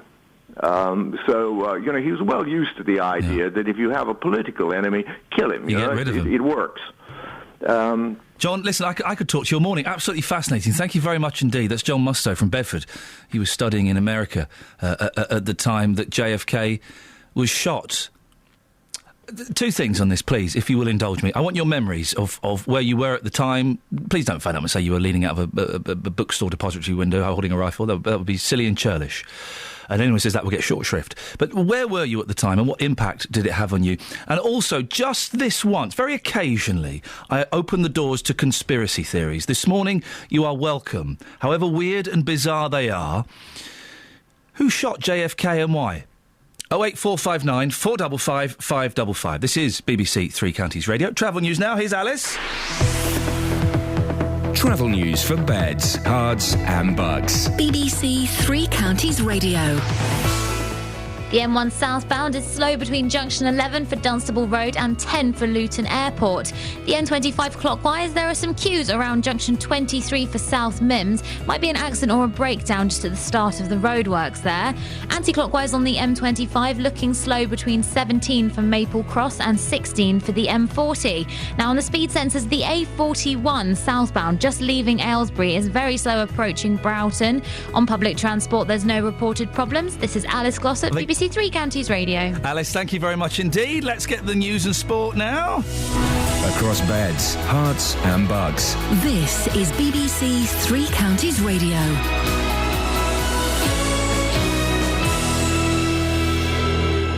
It's 7:30. I'm Barry Caffrey. The headlines. It's been revealed that Luton Borough Council earned £80,000 from the TV series Splash. The figure was disclosed in a Freedom of Information request by BBC Three Counties Radio. A couple who were being questioned about allegations that 3 women were kept as slaves for at least 30 years have been released on police bail.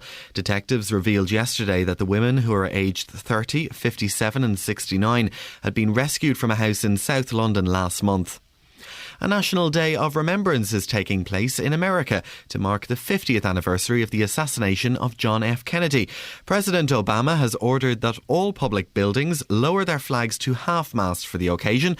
JFK was shot dead as he rode in a motorcade through the city of Dallas in Texas. And the weather today will start off cloudy with the odd light shower. However, it will soon turn drier with sunny spells breaking through. Maximum temperatures of 9 degrees Celsius. That's 48 degrees Fahrenheit. 3 Counties Sports. BBC 3 Counties Radio. England suffered a batting collapse on day 2 of the first Ashes test in Brisbane. Having earlier dismissed Australia for 295, England made a steady start by reaching 82 for 3 before being bowled out for just 136 runs in their first innings. Stuart Broad was England's last wicket to fall. Siddle looking to finish it off. Bowls to Broad. Short. Pulled away. It's in the air. It's going out towards deep mid-wicket. He could well be caught. He is. It's all over. Siddle gets his first wicket. Broad holds out for 32. And England have been bowled out here on this second day for 136. Well, the hosts are batting in their second innings now and a short time ago had reached 41 runs without losing a wicket. In football, Stevenage manager Graham Westley says it's been a difficult week as he prepares for Saturday's League One trip to Peterborough. The Borough have injury problems and Westley is hoping the situation improves in the next few days. Not a lot of selection problems, but just a question of trying to get enough fit bodies together to put a show on the road. So a difficult week we've had, a lot of bodies in the treatment room, and we're hoping that 1 or 2 will piece themselves together before the weekend. The Heineken Cup will go ahead next season despite a planned breakaway tournament, say the Scottish, Welsh, Irish, French and Italian rugby unions. Premiership Rugby, which represents England's top clubs, say planning for the proposed new Rugby Champions Cup will continue. Jenson Button says that despite a season of struggle, he's confident McLaren will be stronger in 2014. Button heads into the year ending Brazil Grand Prix without winning a place on the podium this season, but he feels better times are around the corner. It's always tough when you don't have a quick car from the word go. We haven't been able to catch Red Bull. I think we've caught a lot of the other teams, but Red Bull have pulled away from most of those teams. So, tough year for us. You try so many different things when the car's not competitive. You look in every sort of area, under every rock. So I feel that we're a much stronger team for this year. It's tough when you're enduring it, but next year you'll see a stronger McLaren. BBC 3 Counties Radio News and Sport. I'll have a full bulletin at 8. Call 08459 455 555. BBC 3 Counties Radio. Oh, blimey. Oh, blimey. To quote Frank Sidebottom, I've upset a naked farmer. Oh, there's another one of those naked calendars on. There are far too many of them. And while it's for an excellent, excellent cause, and we'll get to that in a second, I've upset a naked farmer. This morning we're talking naked calendars, we're talking Doctor Who, and we're talking JFK. 08459 455 555 is the telephone number. Mark's in Hemel. Morning, Mark. Hello, Ian. How are you, sir? Happy 50th anniversary of Doctor Who tomorrow. Great, mate. Are you looking forward to it? Yeah, mate, I am. Yeah, I'm just wondering. I'm normally do. Sorry, you sound like you're travelling through time and space. What's going on? I'm in the middle of You're in the middle of the what? The country. Okay. The Time Lord in the TARDIS. It was a top 20 hit in the 80s. Any chance you could play it? Let me just have a look so we've got it on the computer. The Time Lord's Doctor in the TARDIS. Hang on a second. Yeah. This? Doctor Who, Doctor Who. That's the one. Hey! Doctor Who. Hey! Doctor Who, Doctor Who. No, I'm not playing that. We don't do requests, Mark. Boyfriend, that was good enough, right? Thank you very much indeed. Not a word. Not a word of it. Also, you know who gets royalties for that, don't you? You know who gets royalties for that song? No, not me. Gary Glitter. Oh, you see what you've done? Andrew's in Bedford. Morning, Andrew. Good morning, Ian. Good morning, Andrew. JFK, who shot him and why? Yeah, well, I saw a programme on Channel 5, I don't know if you saw it, on 13th of November. Channel 5, 13th of November. No, I missed it. Well, that came out with the fear that it was actually shot by a Secret Service agent. Oh, go on. Oh. What happened was, there was a motorcade, and the car behind it was full of Secret Service agents. Yeah. And supposedly, the Secret Service agent heard the two shots that came from the Texas school depository. Yes. Got up and he reached down and got this automatic weapon. Yeah. Took the safety off it and accidentally discharged the weapon into Kennedy's head. Hang on a second. That sounds like the worst conspiracy theory ever. So it was a fella in the car behind him? Yeah, George Hickey, apparently, he was named. He died 2005. Well, surely the people next to him have gone, George, what are you doing? You've just shot the president, you idiot! Oh, God, don't tell no one. Well, there was a big cover-up afterwards. Yeah, I bet. Which would be, you know... I mean, if it had come out of the Secret Service, I mean, they would never have lived it down. There were quite a lot of... There was quite a few people there, wasn't there? A big crowd. They would have gone, hey, that bloke just shot the president! Yeah, but, I mean, in the melee, would you? I mean... yes.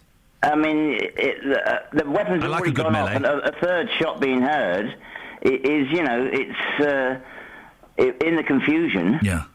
And also, I mean, it was very difficult. I mean, they reconstructed the moving vehicle, you know, on a track thing, and it took 43 attempts to get the 3 shots on target. Yeah. And that was marksman. Can we? I know it's 50 years now. Can we just set one thing straight? Because I only found this out 5 years ago. Kelly Betts, right? I'm going to ask you a question, okay? Kelly Betts is the voice of youth, okay? What's a book depository? Don't know. No, exactly. I didn't know what a book depository was. Catherine, you know, don't you? It was for schools, wasn't it? But what is a book depository? Well, it's like the overspill from their library. It's a library. Mm-hmm. Why don't they say... A book depository is a library. It's a library. It's quicker to just but say they didn't have library. access to it, did they? No, but why don't they just say it was a library? Library, yeah. They shot him from a library window. So for years I'm thinking, what's a book depository? And about 5 years ago, it's a library. You deposit books there, it's a library. Why don't they call it a library? We don't go, I'm going to pop into Luton Book Depository now and get some John le Carré's. You know, it's ridiculous, isn't it? No. Oh, sorry? It's not a library, Ian. Oh, that's the last 30 seconds of radio just wasted. What is it then? It's the storage of all the books that are not currently being used. There's no access to it as in a situation of a library. I'm glad you've corrected that then. 50 years. Depository. Yes. Okay. It's all the textbooks throughout the state of Texas that are not currently being used and may be used in the future. You can't go into it and select a book. Andrew, you've corrected me. I feel humbled. I think I'm about... You're Doctor Who, Ian. Yes. There's not been a lot of Doctor Who content, has there? Well, that is a point. There hasn't been much Doctor Who content. Oh dear, I forgot. Justin, you're coming up with some Doctor Who content in a second, aren't you? Yes.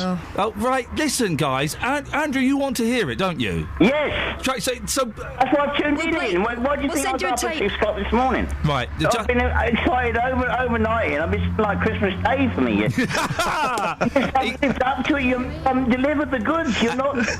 Right, listen, can I tell you, I know at some point later in the show, just before 8 o'clock, I have a mystery guest coming on, Andrew. I genuinely don't know who it is. I'm hoping it's Tom Baker. If it's not, I'll be disappointed. But we have a mystery guest coming on who's associated with Doctor Who, so keep listening for that. Woo! Justin, don't do it, Ian. If he's got to live up to standard, or he or she has got to live up to the standard, though. Definitely. I'm hoping it's a bloke. Justin, apologise to Andrew. Sorry, Andrew. Right, Justin, I'll be with you in a second, because I have to... I'm about to get told off by a naked farmer. Okay. Okay. I know, the stuff I have to do. Emma's in Bedford. Do you want to give me a rollicking, do you, Emma? Yes, please. I'd like to give you a rollicking on behalf of Bedfordshire young farmers. OK, give me a rollick away. I was driving along to work, minding my own business, and my traffic alert happened to come on, and there you were, Ian. Yes. And I heard you very quickly... Hang on a second. Why weren't you listening to our station initially? Why did it take the traffic alert to get you to BBC Three Counties, Emma? My awful husband, had been in the car prior to me, and he had changed the channel, I wasn't... What rubbish does he listen to? Well, it's not rubbish. He had Classic FM. Oh, OK. We like Classic. All right, well, we'll let that one go. Go on, yes. So you listen... The travel kicked in...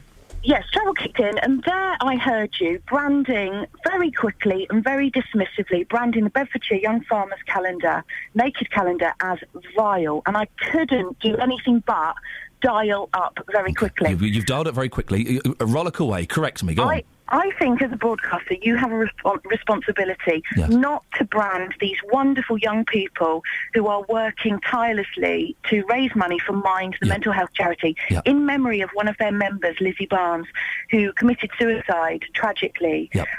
Lizzie wanted to take part in the last Young Farmers Naked Calendar, but as she was underage, she wasn't able to, and that's why they chose to use this method in her memory. And these beautiful... Well, they are young people. I would rather see them with clothes on. Listen, Emma, I didn't realise the charity when I said that, and I take that back a little bit. It's a wonderful charity, and I'm very sorry that a dear friend was lost. But, couldn't they have done it with their clothes on? I'm so tired of naked calendars, Emma. It's just a little bit of fun. Why do we need to be tired of naked calendars? Because there's so many of them. It's not really the point. It's not really the point. You know how this world works. We like to bring things back. Naked calendars are almost retro now. There's a naked woman with a bale of hay in front of her. I hope it's a bale of hay. Doesn't she look beautiful? No, it looks horrible. My very good friend Hannah Walton is actually in the vegetable patch picture, being covered by a rather small watering can. She looks fantastic. There's a man who's... now, this is horrible. You'll admit this is horrible, Emma. There is a naked man in a pub with a dog sat on his dinkle. The dog looks perfectly happy to I know, the dog looks too happy. But I think it's fantastic. You know, in this day of media coverage, telling us all that we need to look a certain way... No, it's not that. Girls, they haven't been airbrushed. No. They're absolutely stunning. The boys are great. You know, isn't it fantastic? Not that tug-of-war picture. That's not great. Oh, I think it's wonderful. I'd want to give another shout-out to a friend of mine, Alex Connolly, who's taken part in the picture as well. Which one's he? He's not on a page that's broadcast, actually, because there's a smidgen of advertising involved there to raise further money. But I would like everybody to get behind this calendar. It's £10. Don't get in front of it.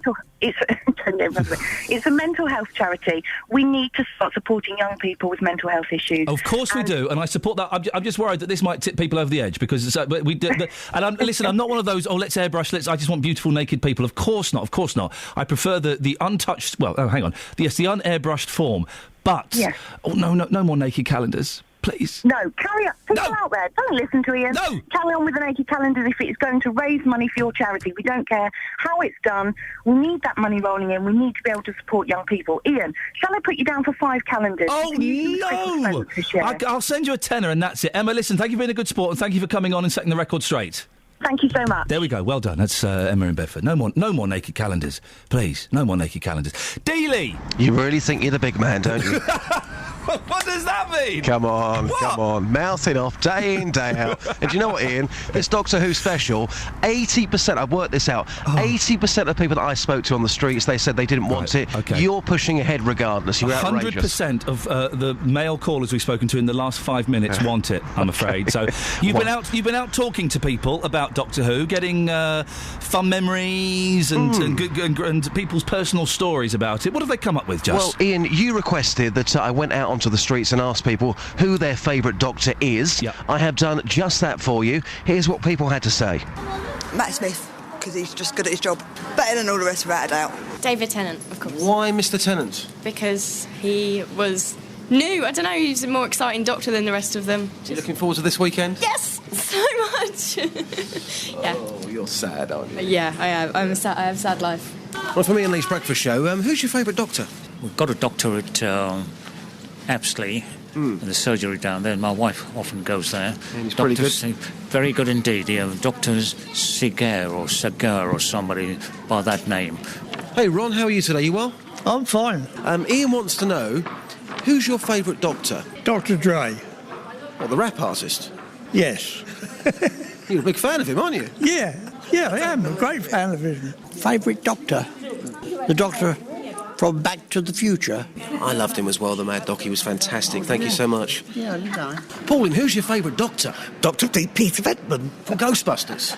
Definitely. I mean, what an amazing film. Beautiful. Very clever. Very clever. And let's be honest, Doctor Who, a lot of old rubbish, yeah? Rubbish. Tom Baker. Why Tom Baker?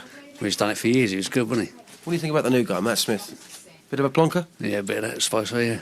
April, your favourite Doctor. Name him. Dr. Hilary Jones. Do you fancy him? You do, don't you? No. Oh, come on. No. You give me that cheeky little look. No. Matt, 17 years old here in Hemel. Who's your favourite Doctor? Dr. William Hayward. What, from Twin Peaks? Yep. Yeah, that's the one. Dr. Leg. What a ledge. He was a bit of a ledge, wasn't he, actually, in EastEnders? Yeah, He's quite a character. He's much missed, isn't he, really? Yeah, he is. He is great. Dr. Dre. Have you always been into gangster rap? No. It's a new thing for you? It is.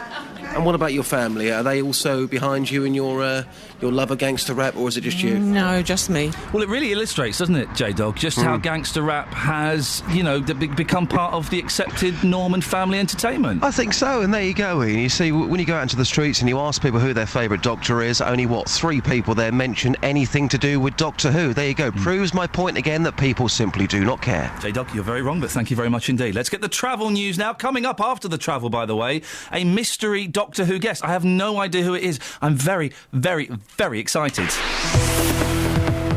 Travel news for beds, cards and bugs. BBC Three Counties Radio. Some good news on the M1 southbound. That has cleared. There's no slow-moving traffic between 11 and 10 anymore. M25 clockwise, that earlier possible accident around 23 for South Mim has almost also eased as well. Anti-clockwise on the M25, very slow now though, between 17 for Maple Cross and 16 for the M40. The A41 southbound around Aylesbury is very slow still approaching Boughton, but it's also struggling back along Oakfield Road. On public transport, there are no reported problems. This is Alice Glossop, BBC Three Counties Radio. Thank you, Alice. Right, these are your headlines at 7:47 on BBC Three Counties Radio. It's been revealed that Luton Borough Council earned £80,000 from the TV series Splash. A couple who are being questioned about allegations that 3 women were kept as slaves for at least 30 years have been released on police bail. In cricket, England were bowled out for a first innings total of just 136 runs in reply to Australia's 295 on day 2 of the first Ashes Test in Brisbane. Coming up, peasants and doctors. But before that, let's get the latest weather with Kelly Betts.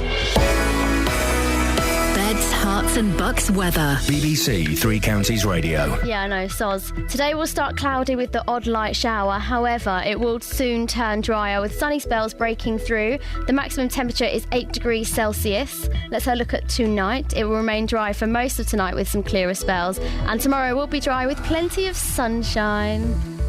Thanks, mate. BBC Three Counties Radio's Big Tour. Coming to towns and villages across Beds, Herts and Bucks as we bring you the 3 counties like never before. It's a huge trip celebrating all that's amazing about where we live. There's always somebody that you know everywhere you go. All this week in Wolverton. Somewhere where you're always going to feel welcome. You can get stuck in and get to know people. If you've got a story everyone should know about, let us tell everybody about it. Send us an email to 3cr@bbc.co.uk. It's not just the place, is it? It's the spirit of the people. BBC Three Counties Radio's big tour of Beds, Herts and Bucks. All this week in Wolverton. Not only is it a friendly place to live, but it's also, there's lots going on. Local and vocal. BBC Three Counties Radio. Now, as part of the BBC Three Counties Big Tour, we visit a different town every week in Beds, Herts and Bucks. This week we're in Wolverton. Last week, you may remember, we were in Welwyn Garden City, where we were telling you about a peasants' revolt that was being set up by residents who received a letter from Lord Salisbury saying that he had rights to their land. Well, there's been a development. We can catch up with the leader of that group, Amanda White. Good morning, Amanda. Oh, good morning, Ian. What's happening? Well, we're learning more about these manorial rights. Of course, it came, none of us had heard of anything like this before. It came as a bolt from the blue when we got the notices from the land registry. So we're getting organised, really. I'm not really the leader. I'm just one of the organisers here. And we've formed a Facebook group. We've held our first meeting. And we're organising a march for this weekend to appeal to the Marquis to give up these hunting, shooting, fishing and mineral rights over our land. So will you be marching on Hatfield House? Is that the plan? We are marching. I don't think we'll be allowed in. Oh. So we are marching in the public area between the posh gates opposite the station and the public gates. How many people are you expecting? I don't know. We're hoping we can get 50. If we get 100, that would be great. If we could get 200, it would be fabulous. We have some adapted carols ready to sing.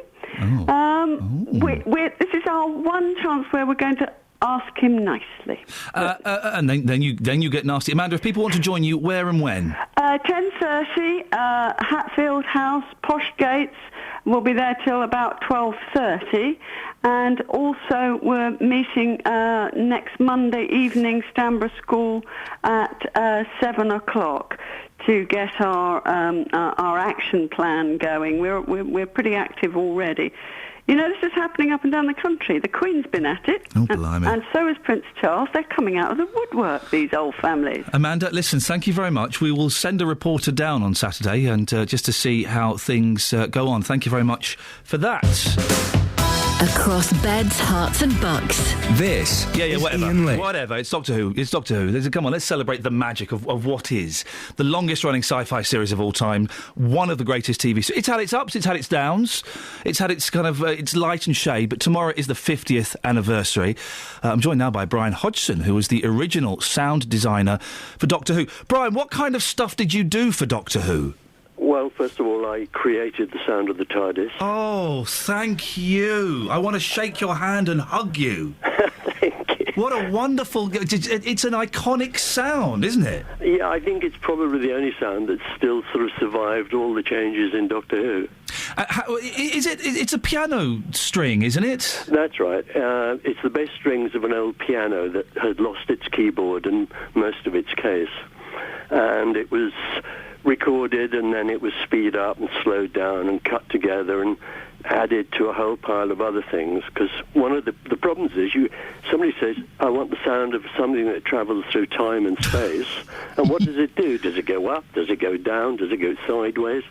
It's quite a problem. So what I decided to do was use these sounds and treat them in such a way that they appeared to be going away and coming towards you at the same time. And I'm guessing when you made those sounds, you never thought that 50 years later, you know, it would still be exciting children and adults around the world. No, quite frankly, Delia Derbyshire, who did the Sig tune, and I were first told we were going to be working on it. We looked at it and looked at the whole concept and said, I think we'll be lucky if it goes for a few months. Fantastic. So were you part of the famous BBC Radiophonic Workshop? Yes, I just joined the Radiophonic Workshop at that time, and I stayed until a couple of 9 years later. Wow. Then I left, and then I came back as head of the Radiophonic Workshop. I've heard so much about you guys. It sounds like you had so much fun. And were you involved with the Daleks as well? Yeah, I created the Daleks' voice. Oh, Brian, listen, there are middle-aged men all around the country now going, just saluting you. How on earth did you do that? Well, I'd already done it for a robot on a children's programme called Sword from the Stars. And I'd used my own voice because I used to be an actor. And what I did was I put it through a special machine that turns it on and off 30 times a second. Yeah. And for that to actually sound like anything, you've got to elongate the vowels.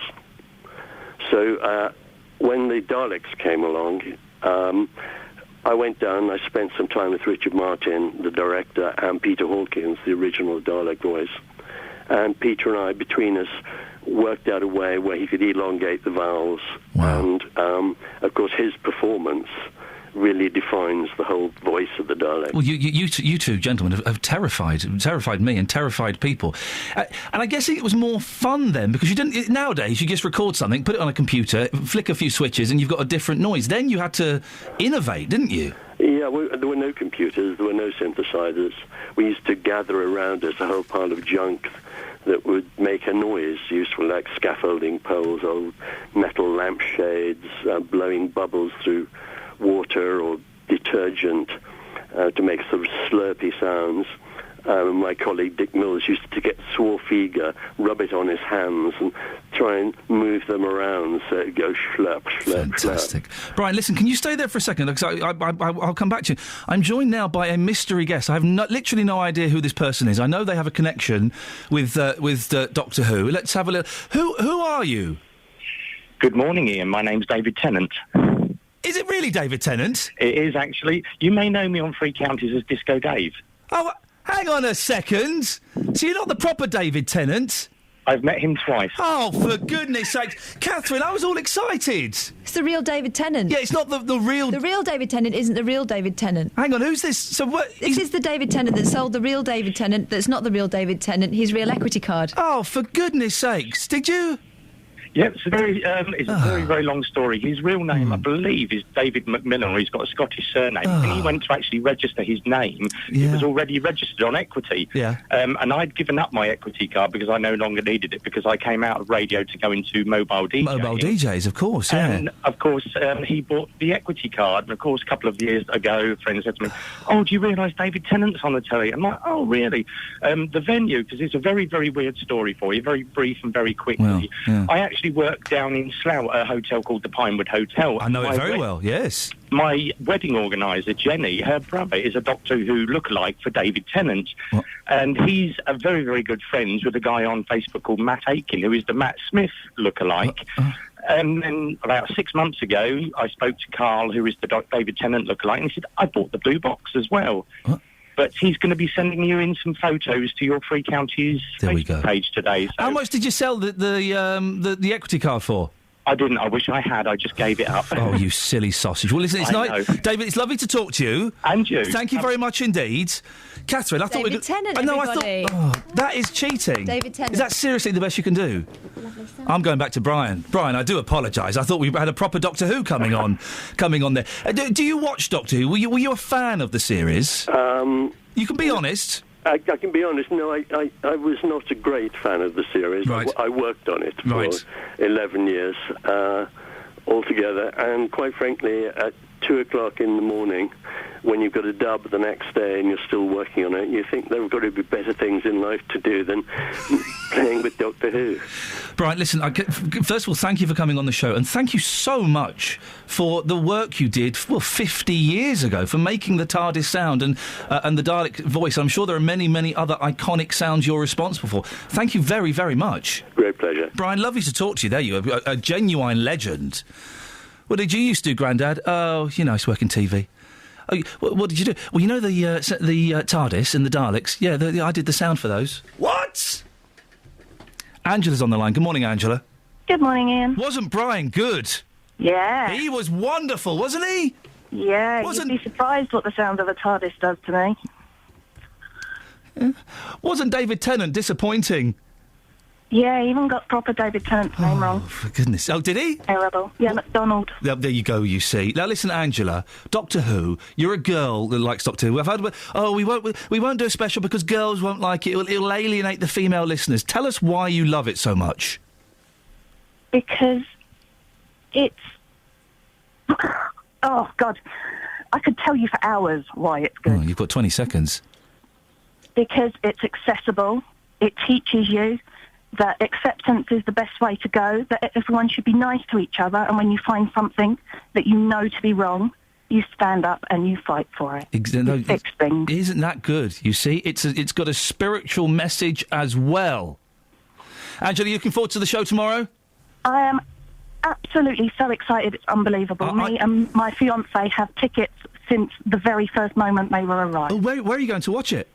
Stevenage. Oh. We couldn't get into the BFI. Angela, listen, thank you so much for being a good sport. Thank you for calling up and taking part this morning. Right, let's get the travel. Travel news for beds, cards and bugs. BBC Three Counties Radio. The M25 anti-clockwise is very slow still between 17 for Maple Cross and 16 for the M40. In Bricket Wood, the North Orbital is heavy at the M25 junction 21A roundabout. Looking on the speed sensors, heading north into Hitchin on the A505 is queuing, just heading up towards the town. But on public transport, there are no reported problems. This is Alice Glossop, BBC Three Counties Radio. Alice, thank you very much. OK, the next hour of the show, more Doctor Who stories, more about Splash, and also we are opening the door, we very rarely do this, for your conspiracy theories. Who really shot JFK and why? Let's get the news and sport now. Here's Barry. Local and vocal across beds, hearts and bucks. This is BBC Three Counties Radio.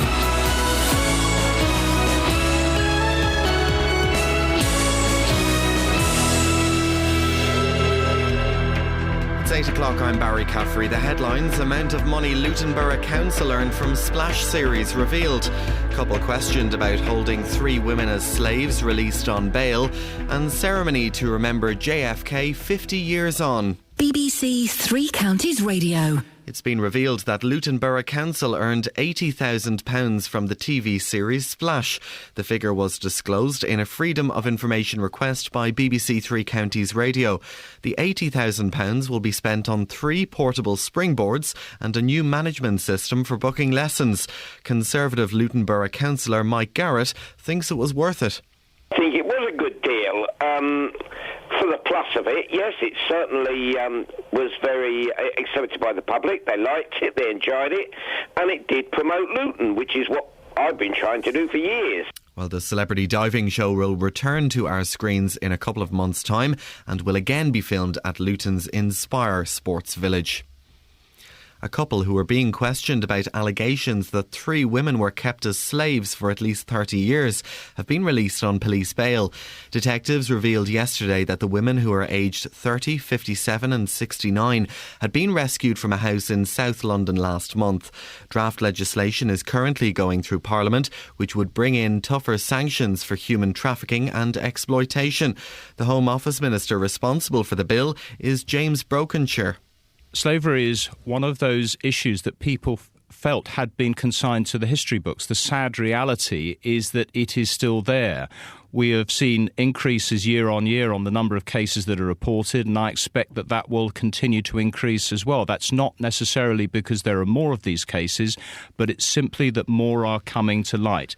4 Luton Town football fans have been cleared of being involved in any violence at a match away to Lincoln City. It happened last October before the game. Ewan Duncan has more.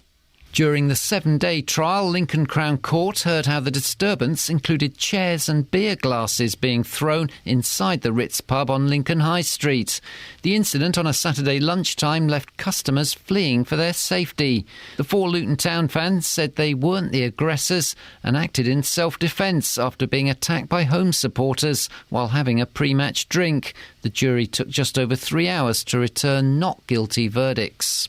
America is marking the 50th anniversary of the assassination of President John F. Kennedy with a 30-second silence, the tolling of bells and the lowering of flags to half-mast. A ceremony will take place in Dealey Plaza in Dallas, where JFK was murdered. Sharon Hickey is involved with the Chiltern American Women's Club.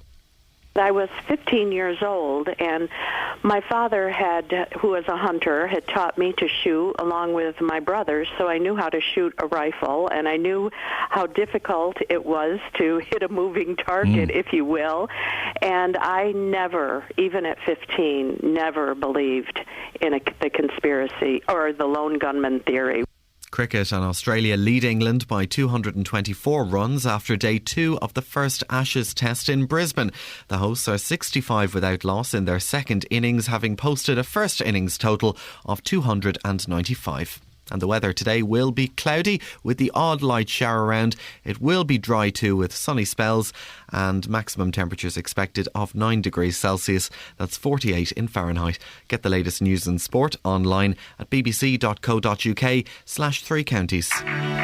We're coming to towns and villages all across our counties. It's got a huge heritage and it's a very unique place. BBC Three Counties Radio's big tour of beds, hearts and bucks. It's impossible to go one day without bumping into someone you know. All this week in Wolverton. The community is the best part about Wolverton. The big tour of beds, hearts and bucks. All this week in Wolverton. BBC Three Counties Radio.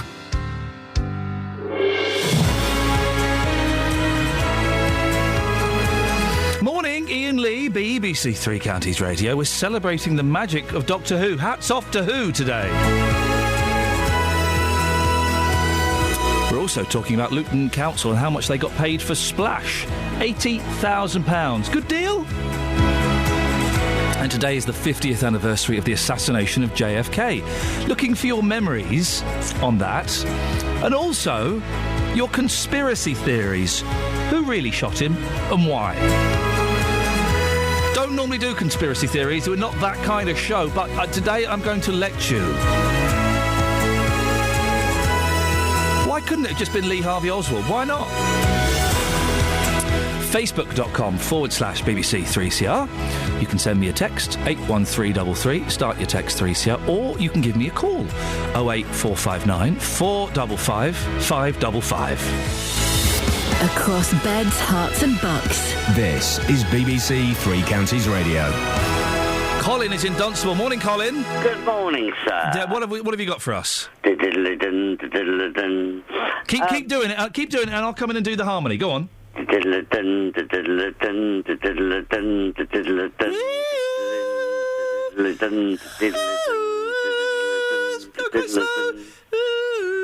I'm out of breath. Okay, yeah, it was going quite slow there. I think you were adding an extra syllable, but never mind. We'll talk about that in rehearsal tomorrow. Yes. Right. Yes. I'm just trying to check it on the computer because I've only just done. But I believe one episode was filmed in Sewell Quarry. Oh. If you know where Sewell No, I don't know where Sewell Quarry is. Is it in Sewell? Yeah. Is it in Bryan Sewell? No. It's just off the A5. Okay. You know where the chalk cutting is? Is that near the lap dancing club? I wouldn't know. You wouldn't you? It's no. It's by the turn off to. So it has a local connection, which is another reason we should be basically Doctor Who. The home of Doctor Who is Beds, Herts and Bucks, the Three Counties. Unfortunately, I can't find the details at the moment. Okay, so at the moment it's just a rumour. But if you say a rumour long enough, it becomes a myth, and then it becomes a fact. No. I'm pretty certain I looked it up years ago. You going to watch Doctor Who tomorrow? Probably not. I was a fan when I was a kid. Yeah. But I don't. I haven't watched it. For Do yourself a favour. Do yourself a favour. Who is your doctor, by the way? My doctor? Yes. Anyone at the West Street Surgery. No, who is your... Colin, who's your Doctor Who, you silly sausage? I think Patrick Charles. Yeah, OK. Well, listen, why don't you do yourself and your inner child a favour tomorrow, Colin? Why don't you watch it and treat yourself? Treat you and treat that little boy that's inside you, that's still inside you, that still wants to believe in magic and travelling through space and time. Well, I might well do. Do yourself a favour, Colin. I think it might. I think you might find it a little bit emotional. Thank you, Colin. 08459 455 555 is the telephone number if you want to give us a call. Now on to another TV programme that I don't think will last 50 years. You never know. You never know. £80,000 is how much Luton Borough Council earnt from the last series of Splash. They were reluctant to reveal the figure to us, so we had to make a series of Freedom of Information requests to prise it out of them. The council says they'll put the money towards paying for 3 portable springboards to increase capacity for lessons. Well, I'm a big fan of the show, and so is our reporter Justin Dealey. We sent him out to speak to other fans of the show. Splash is coming back. Are you excited? Very excited, yes. I watched the first one, so that was good. Yeah, really good. Puts Luton on the map? It certainly does, and it's good for children. It's inspirational and encourages diving. He's just started dive gym. He's 3, so it's getting him thinking about diving and swimming, so it's all good. So your young lad here, did he come diving off the back of watching that TV show? Well, I think it certainly helped because he watched it and he was inspired by it. This is great. So he wanted to do diving, and he swims. Every week we go swimming. And so he does diving with David and Harry and in the dive gym, so hopefully soon we'll get him in the real pool, won't we, on the boards, Bob? And Tom Daly in his Speedos, can you score him out of 10? Probably, yeah, a 9.5. You haven't seen me in my Speedos yet. Thank you very much. See you later, bye. Oh, I love Splash. It's exciting, you know, something different coming to the town. It's good, yeah. Bit of fun. And when you're watching TV and they're saying live from Luton, does that make you feel good about your town? Of course it does, absolutely. I live up the road in Stopsley, not far from here. So, yeah, of course it does, absolutely. It's great for the town, and it's great that we've had the swimming pool built here. Maureen, Splash is coming back. How do you feel about that? Well, I hope to get a ticket. It was really great. I think it's great for Luton, great for Inspire, and it was fun. I mean, you say you hope to get a ticket. Did you get a ticket last year? Yes, I did. I came on the very first day, and it was massively oversubscribed, but we were given the chance to reapply. And describe the atmosphere inside the pool that night. Crazy. Yeah, people were shouting. Yeah. People had banners. They were all dressed up. So you see this as fantastic news for Luton then? Yes, it is. And anything good for Luton is great. We need it. Any promotion to the town is wonderful. And the more tourists we get, the more people we get, the more revenue and more businesses. So. Well, that's Justin Daly speaking to fans of the show. Listening to that is Mike Ward, TV critic. Mike, are you a big fan of Splash? I'll be honest, I'm not a huge fan. I warmed to it as time passed by, but it got criticism basically for being so bad it's good. I think that was how it came across. I'm quite interested by hearing some of those people, though, because it's interesting that if something is held in your town, it attracts a sort of affection that perhaps doesn't necessarily carry through to the rest of the country, because I wasn't aware that people loved it that much. Yeah, I know, it is interesting, isn't it? It got quite good viewing figures by the end, didn't it? Oh, it did, yeah. Yeah, I mean, it was bizarre. I mean, anything with sort of celebrity content, Saturday night ITV, the knives are out from the sort of cynics watching it straight away, so you immediately think, oh, this is ridiculous. The very idea sounded ridiculous, but after a while, you got into it. It's no more ridiculous than the Great British Bake Off or anything like that. It's a perfectly valid form of competition. It's kind of like You Bet for the 21st century, isn't it? It's that kind of thing. Yeah, it is. The council got 80 grand out of ITV for that. What do you reckon? Sound like a good deal? I don't know if it does. I mean, I'm no expert on sort of local authority finances or indeed TV finances, but I just think it doesn't sound like an awful lot, bearing in mind this is a show that ITV, as you say, got millions and millions of viewers, prime time, Saturday night, week in, week out, live on national telly, all that phone vote revenue, all that advertising revenue. £80,000 sounds like a drop in the ocean. I would have thought they could have... haggled for a bit more. Why is Saturday night TV such a tough one to get right? Because there are so many shows that have looked like they're going to be winners and then have sunk like a stone. What was that awful Ant and Dec, the Red or Black? Red or Black. Well, that was stripped across the week in the end, and they've not given up on that even now. I mean, it was awful beyond belief because ultimately it was a sort of competition where really just people gambled on Red or Black on a big roulette wheel, and there was no sense of tension or jeopardy. But I think Saturday nights have become a kind of tradition that dates back decades. You know, it's sort of to the Doctor Who as you were talking about earlier, and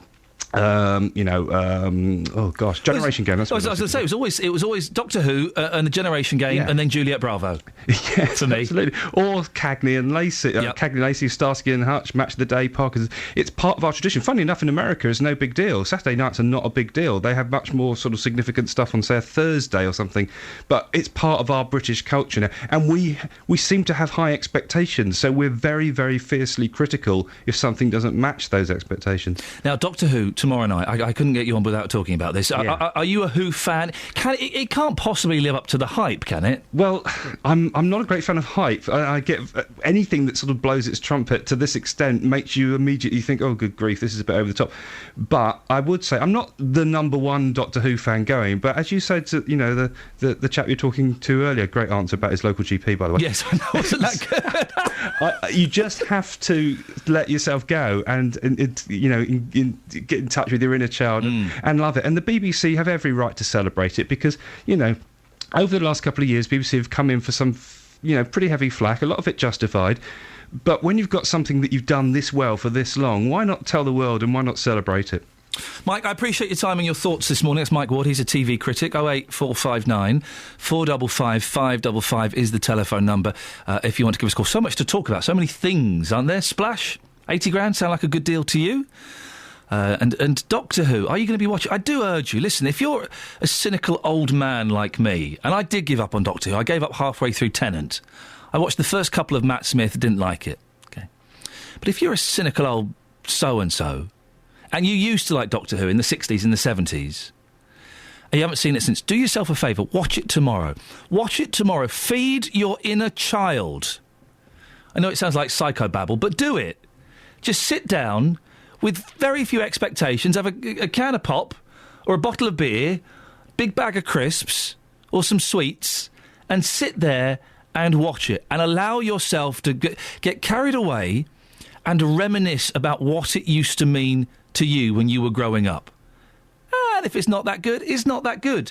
But just allow yourself to go back to 1976 when John Pertwee turned into Tom Baker. Or 1982, when Tom Baker turned into Peter Davison. Or wherever and whenever it is. Allow yourself. Feed that inner child. 08459 455 555. It's 8:15, BBC Three Counties Radio. Time for the travel news now. Here's Alice. Travel news for beds, cards and bugs. BBC Three Counties Radio. The M25 anti-clockwise still very slow between 17 for Maple Cross and 16 for the M40. In Bricketwood, the North Orbital is heavy at the M25 junction 21A roundabout. In Watford, Lower High Street heavy at Bushy Arches. And in West Wickham, Bradnam Road heading east has queues at the A40. Also in Waddesdon, the A41 High Street is slow in both directions at Baker Street. On public transport, there's no reported problems. This is Alice Glossop, BBC Three Counties Radio. Alice, thank you very much. More from her in about 15 minutes. Right now, it's coming up to 16 past 8. It's Friday, the 22nd of November. I'm Iain Lee, and these are your headlines on BBC Three Counties Radio. The TV series Splash, filmed at Luton's Inspire Sports Village, has earned Luton Borough Council £80,000. A couple who are being questioned about allegations that 3 women were kept as slaves for at least 30 years have been released on police bail. And in cricket, Australia lead England by 224 runs after day 2 of the first Ashes test in Brisbane. The weather today, it'll be dry with sunny spells, maximum temperature of 9 degrees. Flipping it, wasn't it cold yesterday, wasn't it? Oh, it was bitter out. BBC Three Counties Radio.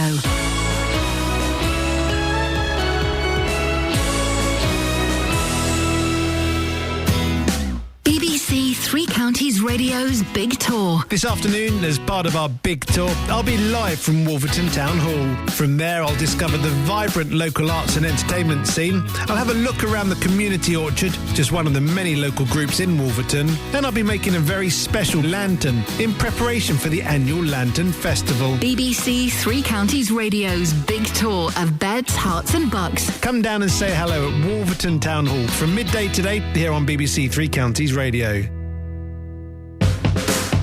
Across beds, hearts and bucks. This is Iain Lee. BBC Three Counties Radio. So, I was thinking, Jonathan, tomorrow night I'll get 2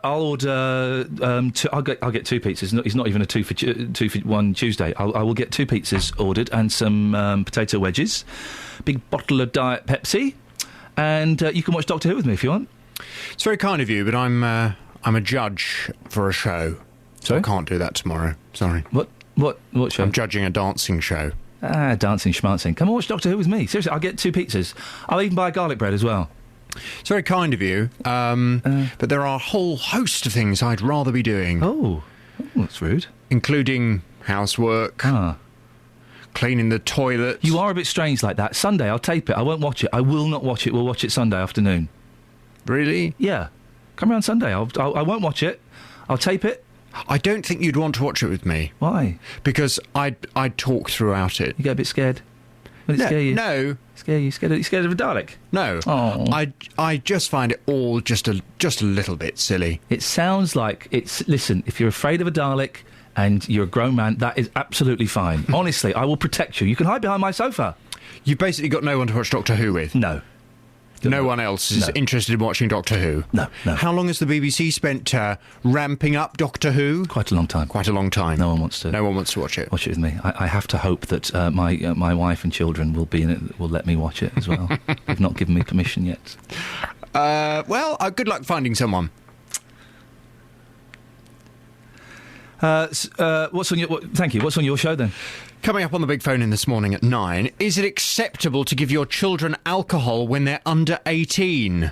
Think tank Demos wants the government to introduce tougher punishments for parents, siblings and friends who buy alcohol for children. They want people who buy booze for the under-18s banned from local shops and forced to do community service. Demos says young people are much more likely to get alcohol from their family than a local shop. And a new report, Sobering Up, shows those who drink often develop alcohol problems later in life if they've done so at a young age. Well, I bet loads of people today had their first drink from their mum and dad. Did you get your first alcoholic drink from your mum and dad? I remember being about 7 and having a little sip of my dad's beer, and I hated it. Did you really? Yeah, a little sip of beer. There's a picture, actually, Oh, gosh, can I tell this? Yeah, it's okay, it can't be done now. There's a picture that my father has in his house of him with me in a beer garden, and I'm a baby in a baby grow, and he's holding a pint of beer up so I can neck it back. My father-in-law, who is a well-respected cardiologist, was constantly with my boys and babies trying to give them little sips of red wine. Really? But Peter, will you stop it? He's 18 months old. Stop it. But apparently it's causing a problem. Lots of parents are going out there, they're buying their children alcohol, and their children are then going out and being drunk and disorderly.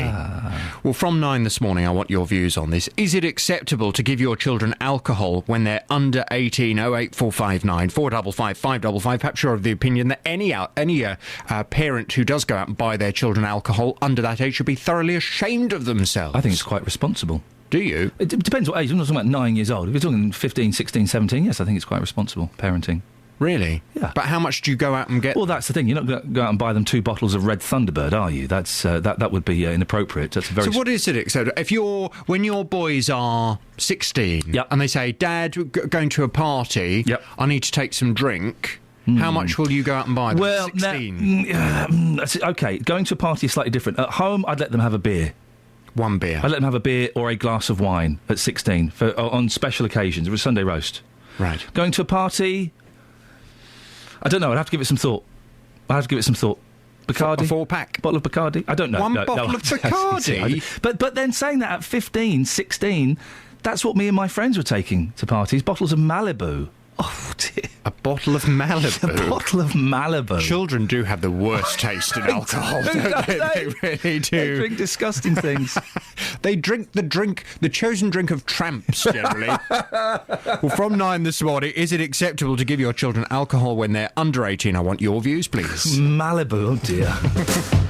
Across beds, hearts and bucks. This is Iain Lee. BBC Three Counties Radio. Malibu because it felt sophisticated. You felt like being a grown-up because you're drinking Malibu. Yeah, I felt the same about Baby Sham. From a plastic beaker. Is Baby Sham alcohol? Yeah, I think so. Really? That was given to me by my grandfather. Mine's a Baby Sham. You remember that advert? Yeah. Saying it is butch to have a Baby Sham. Wasn't. What did you drink what do you drink as a kid, Kelly? Malibu. Not as a kid, as I was old enough. But I got so drunk on it that I couldn't have it or smell anything like it for about a year. So Lesson learned. Mine was Thunderbird. I remember. I remember a horrible night at Thunderbird. Very cheap, very potent American in inverted commas wine. Oh dear! It's the first black night of blackouts. Oh, blackouts. I woke up. I was at a party, then suddenly I was in my house and I was being sick in the toilet. My mum saying, "You are never going out ever again." Oh, dearie me. Naughty, but nice. 08459 455 555 is the phone number. Today is the 50th anniversary of the assassination of President John F. Kennedy, shot as the people of Dallas lined to the street to welcome him at Justin Dealey Plaza. Well, many remember where they were and what they were doing when they first heard the news of his death. And there's no denying that JFK's very short presidency has made a lasting impression. I'm joined now by Paul Neves, who's the head teacher at John F. Kennedy Catholic School in Hemel. Morning, Paul. Good morning, Ian. I was very surprised to find there was a school in the Three Counties named after JFK. Yeah, there aren't many schools around in the country actually named after him. It's a Catholic school. That's really going back to the origins of the name. It was opened in 1967, so just a few years after his untimely death. And being the first Catholic president of the USA, I think it was quite fitting to name the school after a prominent Catholic. And I would assume, and correct me if I'm wrong, that you have been doing something to commemorate this 50th anniversary with the pupils. That's right, we have. It's for a number of weeks, actually, running up to today's anniversary. We've had a new permanent display in the reception area of the school with a lovely portrait of Kennedy and a plaque with a quote from his inaugural address. We've had house competitions to get the students involved in doing their own research and producing display work for the school. We had a big formal event a couple of weeks ago, our presentation evening, where we give out certificates and prizes for students from last year's Year 11 and 13. And our guest of honour was the Assistant Cultural Attaché from the US Embassy in London, which was fabulous. And he then invited us to attend a commemorative event at the embassy itself in London, and that was last week. So a group of 20 staff and students went along to that, which is an amazing experience. I bet that was incredible. How long did it take you to get into the embassy? Because even if you're going in there just to get a work permit, it takes forever to get in that building. Yeah, it took probably about half an hour for us to get in. It was like airport security. Yeah. It was great to be there. And do the pupils in your school, do they appreciate how significant a president he was and could have been? Yeah, well, I think we've obviously got to try really hard now, because the students' parents weren't even alive, most of them, when he was alive. So it's a real challenge for us to keep the profile of Kennedy alive, but we've really tried to do that in this special year. But we do draw attention, of course, to the school motto on the school badge, on the blazers that the children wear every day. It's Pacem in Terris, and that really, for me, is one of the real fundamental characteristics of Kennedy's presidency, the commitment to searching for world peace. So that's really alive in our school every day, and it's a real commitment to us as a Catholic community. Well, it's certainly a good message to pass on to the young. Paul, thank you very much. Paul Neves, head teacher at John F. Kennedy Catholic School in Hemel. Akbar's on the line. Akbar, you remember the moment it happened? I do. I was a youngster studying at a high school in Rawalpindi in Pakistan, and I went to a friend's house, and there I heard the news on the radio that JFK has been killed. It saddened me and saddened a lot of youngsters around me of that age. What impact did it have in Pakistan? Well, he was an iconic figure for youngsters and young people all over the world, and he was a hope, seen as a hope, somebody who had an inspiring personality and inspiring ideas about the world. The young people sort of looked up to him for provide leadership and inspiration for coming generations.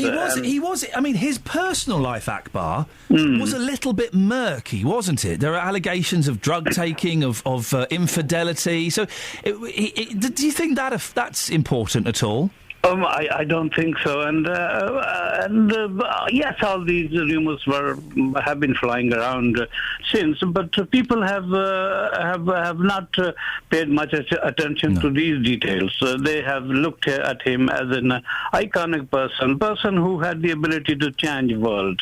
Akbar, thank you very much indeed. Matt's in Luton. Morning, Matt. Hello there. Who killed JFK and why? J. Edgar Hoover. They're on Secret Service case. The transvestite. Because he was too big. He was too big, and he allowed the coloured people like Martin Luther King and others. They were afraid. The Americans were afraid of getting a black president, because Martin Luther King was going to become bigger than President Kennedy. And also the Catholic thing. Right. The Irish. He was Irish. He loved the Irish. He was a good Catholic, but also the Marilyn Monroe thing. He wasn't a particularly good Catholic, was he? He was a very naughty boy. Well, a lot of good Catholics are naughty boys anyway. Oh, I see. You know that. So, yes, I do. So, Henry VIII, your Henry VIII was a bad bugger, wasn't he? Well, he certainly was. So it was J. Edgar Hoover. It was the government that brought him down. They didn't want. He was a great man, and he was too big. He done great things. Khrushchev was the best thing ever happened, but they were afraid of the black movement taking over the White House. Matt, thank you very much indeed. That's Matt's theory on who killed JFK. What's yours? 08459 455 555. This is BBC Three Counties Radio. Should we get the travel news now with Alice? Travel news for beds, cards and bugs. BBC Three Counties Radio. Quiet on the major routes this morning. The M25 anti-clockwise has now eased between 17 for Maple Cross and 16 for the M40. Still busy in Bricket Wood, though, on the North Orbital at the roundabout for the M25 junction 21A. In Cheshunt, the A10 southbound is slow between College Road and Winston Churchill Way. And in Aylesbury, the A41 is slow between Oakfield Road and New Road. Public transport has no reported problems. This is Alice Glossop, BBC Three Counties Radio. Across beds, hearts and bugs. This is BBC Three Counties Radio.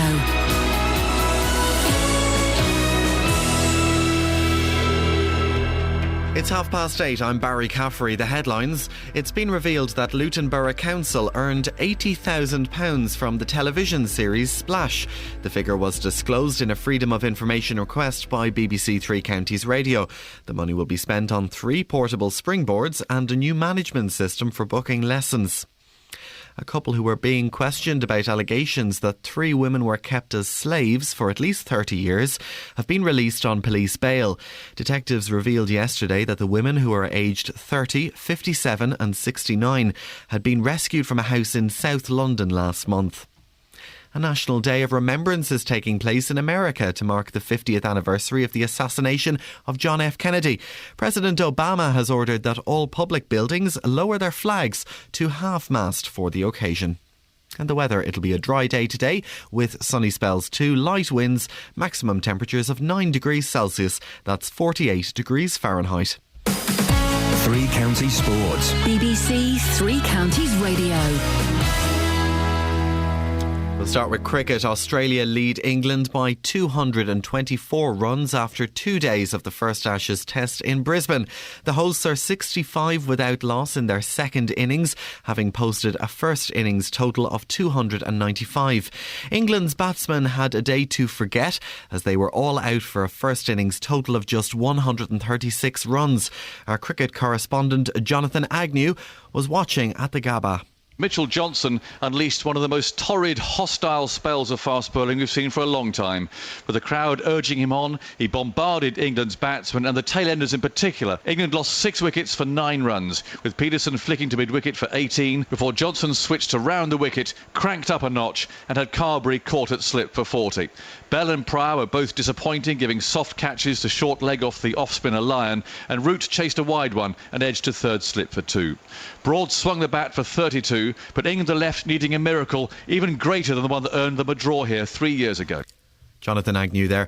Well, in football, Stevenage manager Graham Westley says it's been a difficult week as he prepares for Saturday's League One trip to Peterborough. The Borough have injury problems and Westley is hoping the situation improves in the next few days. Not a lot of selection problems, but just a question of trying to get enough fit bodies together to put a show on the road. So a difficult week we've had, a lot of bodies in the treatment room, and we're hoping that 1 or 2 will piece themselves together before the weekend. The Heineken Cup will go ahead next season despite a planned breakaway tournament, says the Scottish, Welsh, Irish, French and Italian rugby unions. Premiership Rugby, which represents England's top clubs, say planning for the proposed new Rugby Champions Cup will continue. And Jenson Button says that despite a season of struggle, he's confident McLaren will be stronger in 2014. Button heads into the year-ending Brazil Grand Prix without winning a place in the podium this season, but he feels better times are around the corner. It's always tough when you don't have a quick car from the word go. We haven't been able to catch Red Bull. I think we've caught a lot of the other teams, but Red Bull have pulled away from most of those teams. So, tough year for us. You try so many different things when the car's not competitive. You look in every sort of area, under every rock. So I feel that we're a much stronger team for this year. It's tough when you're enduring it, but next year you'll see a stronger McLaren. BBC Three Counties Radio News and Sport. I'll be back with a full bulletin at 9. Call 08459 455 555. BBC Three Counties Radio. Well. Morning, this is Iain Lee, BBC Three Counties Radio, here until 9 o'clock, I believe that's the way this this thing works. You can give us a call, 08459 455 555. I'm genuinely very excited, and I think you should be. If you've ever been a fan of Doctor Who, and even if you lost interest, as I have done a little bit recently, allow your inner child, allow that excitement that's very, very deep within you, allow it to grow, feed it. because tomorrow marks the 50th anniversary of William Hartnell first appearing on television in Doctor Who, November the 23rd, 1963. And they're showing what I'm hoping is going to be a wonderful, wonderful episode. I'm joined now by Mitch Benn. He's a comedian, he's a songwriter, he's a massive Doctor Who nerd, he's also a top bloke. Morning, Mitch. Morning, sunshine. How you doing, fella? You all right? I'm all right. I'm like, it's like Candyman, mate. You say Doctor Who enough times, I just appear. Well, is it? I know you do. Is it? Are you excited about tomorrow? I am. You know, I mean, you know, my inner child is fairly near the surface. There's not an awful lot of work required to bring him out, but I can't even be bothered trying to be cynical about this. No. You know, I really can't. It's just, I mean, were the signs less encouraging than I might be? You know, if the trailers weren't gobsmacking, if what we know of the sort of, you know, the concept of, you know, the Doctor finding that he's got this whole aspect of himself which he's chosen to forget. Yep. And it's some kind of a collaboration between the last two Doctors and him. And then, you know, just and if I was still feeling a little bit underwhelmed, did you see the little mini-shows with Paul McGann that they released last week? Oh, whoa, no, I didn't. Have you not seen it? No. Oh, it's on YouTube. YouTube the words Night of the Doctor. Right. Yes, that's all I'm saying. It's a little prequel, it's a little setup, and it gives you a bit more explanation as to regards to who or what John Hurt's Doctor and there is talk that Tom Baker has said that he himself might be popping up in this episode. Well, I think they may try and find some way of, I don't know, Forrest Gumping the old Doctors in. You know what I mean? Because Tom Baker, with the best will in the world, it's 30 years since he left. He really doesn't look much like he did. But it still sounds more or less exactly like he did. So, you know, there's probably going to be some way of Forrest Gumping in, you know, involving the old Doctors, which strikes me as the most obvious way of doing it. I'm going to ask a question that you might find hard to answer. Who's the best Doctor? Well, I grew up with Tom. Yeah. I mean, you know, the question is always, who's your Doctor? And my Doctor was definitely Tom. I think that was an age thing as much as anything else. I have some dim memories of John Pertwee. Tom Baker took over when I was about 4. And the first story that my dad sat me down in front of, and I watched all the way from the beginning to the end, was Genesis of the Daleks. Oh, that was a spooky one. Quite something for a 5-year-old. Yeah, that's a dark one. 6-part about mutation and genocide. You know, my dad sat me down in front of that when I was about 5, just because he thought the Daleks were cool, and I did think the Daleks were cool, and I still think the Daleks are cool. So, yeah, it's been a lifelong thing ever since. That's like knocking on for 40 years now. So I did kind of lose interest halfway through David Tennant. I thought they got a little bit silly, and then when Matt Smith came in, I'm sure he's really good. He was too young. Which is why I'm looking forward to Peter Capaldi coming back or coming in as the Doctor. I'm looking forward to Peter Capaldi coming in because he is 12 years older than me, which means we're back in the game, baby. I love it. Are you having a little party, or is this going to be a solitary event? How are you going to do it tomorrow, Mitch? I'm not going to pictures. I'm going to sit, watch it with my kids, and then I've got a gig straight afterwards. So I'm going to probably be a bit of a hazard to traffic trying to drive to Forest Hill with my mind going round and round in circles, I imagine. So that's what I'm going to be doing tomorrow. Mitch, it's always a pleasure. If people want to find out more about you and what you're up to, what's the website? Where can they go? MitchBenn.com, and they could start by buying my book. I'm a science fiction author myself these days, mate. I've got a book came out in July called Terror. Oh, beautiful. So, yes, yeah. This is what happens when you grow up with Doctor Who, you see. Exactly. You end up becoming a science fiction writing comedian. Mitch, always lovely to talk to you. We'll do a coffee at some point. Let's meet up. That has to happen, yes. See you later on. Ta-ta, there you go. It's Mitch Benn. Pops up on the radio every now and then, and is an excellent comedian and singer and songwriter and a massive fan. He's going to watch it with his kids. That's the great thing. My boys are a little bit too young, but that is the great thing. You grew up watching it as a kid, and then you go and watch it with your kids. You see, isn't that wonderful?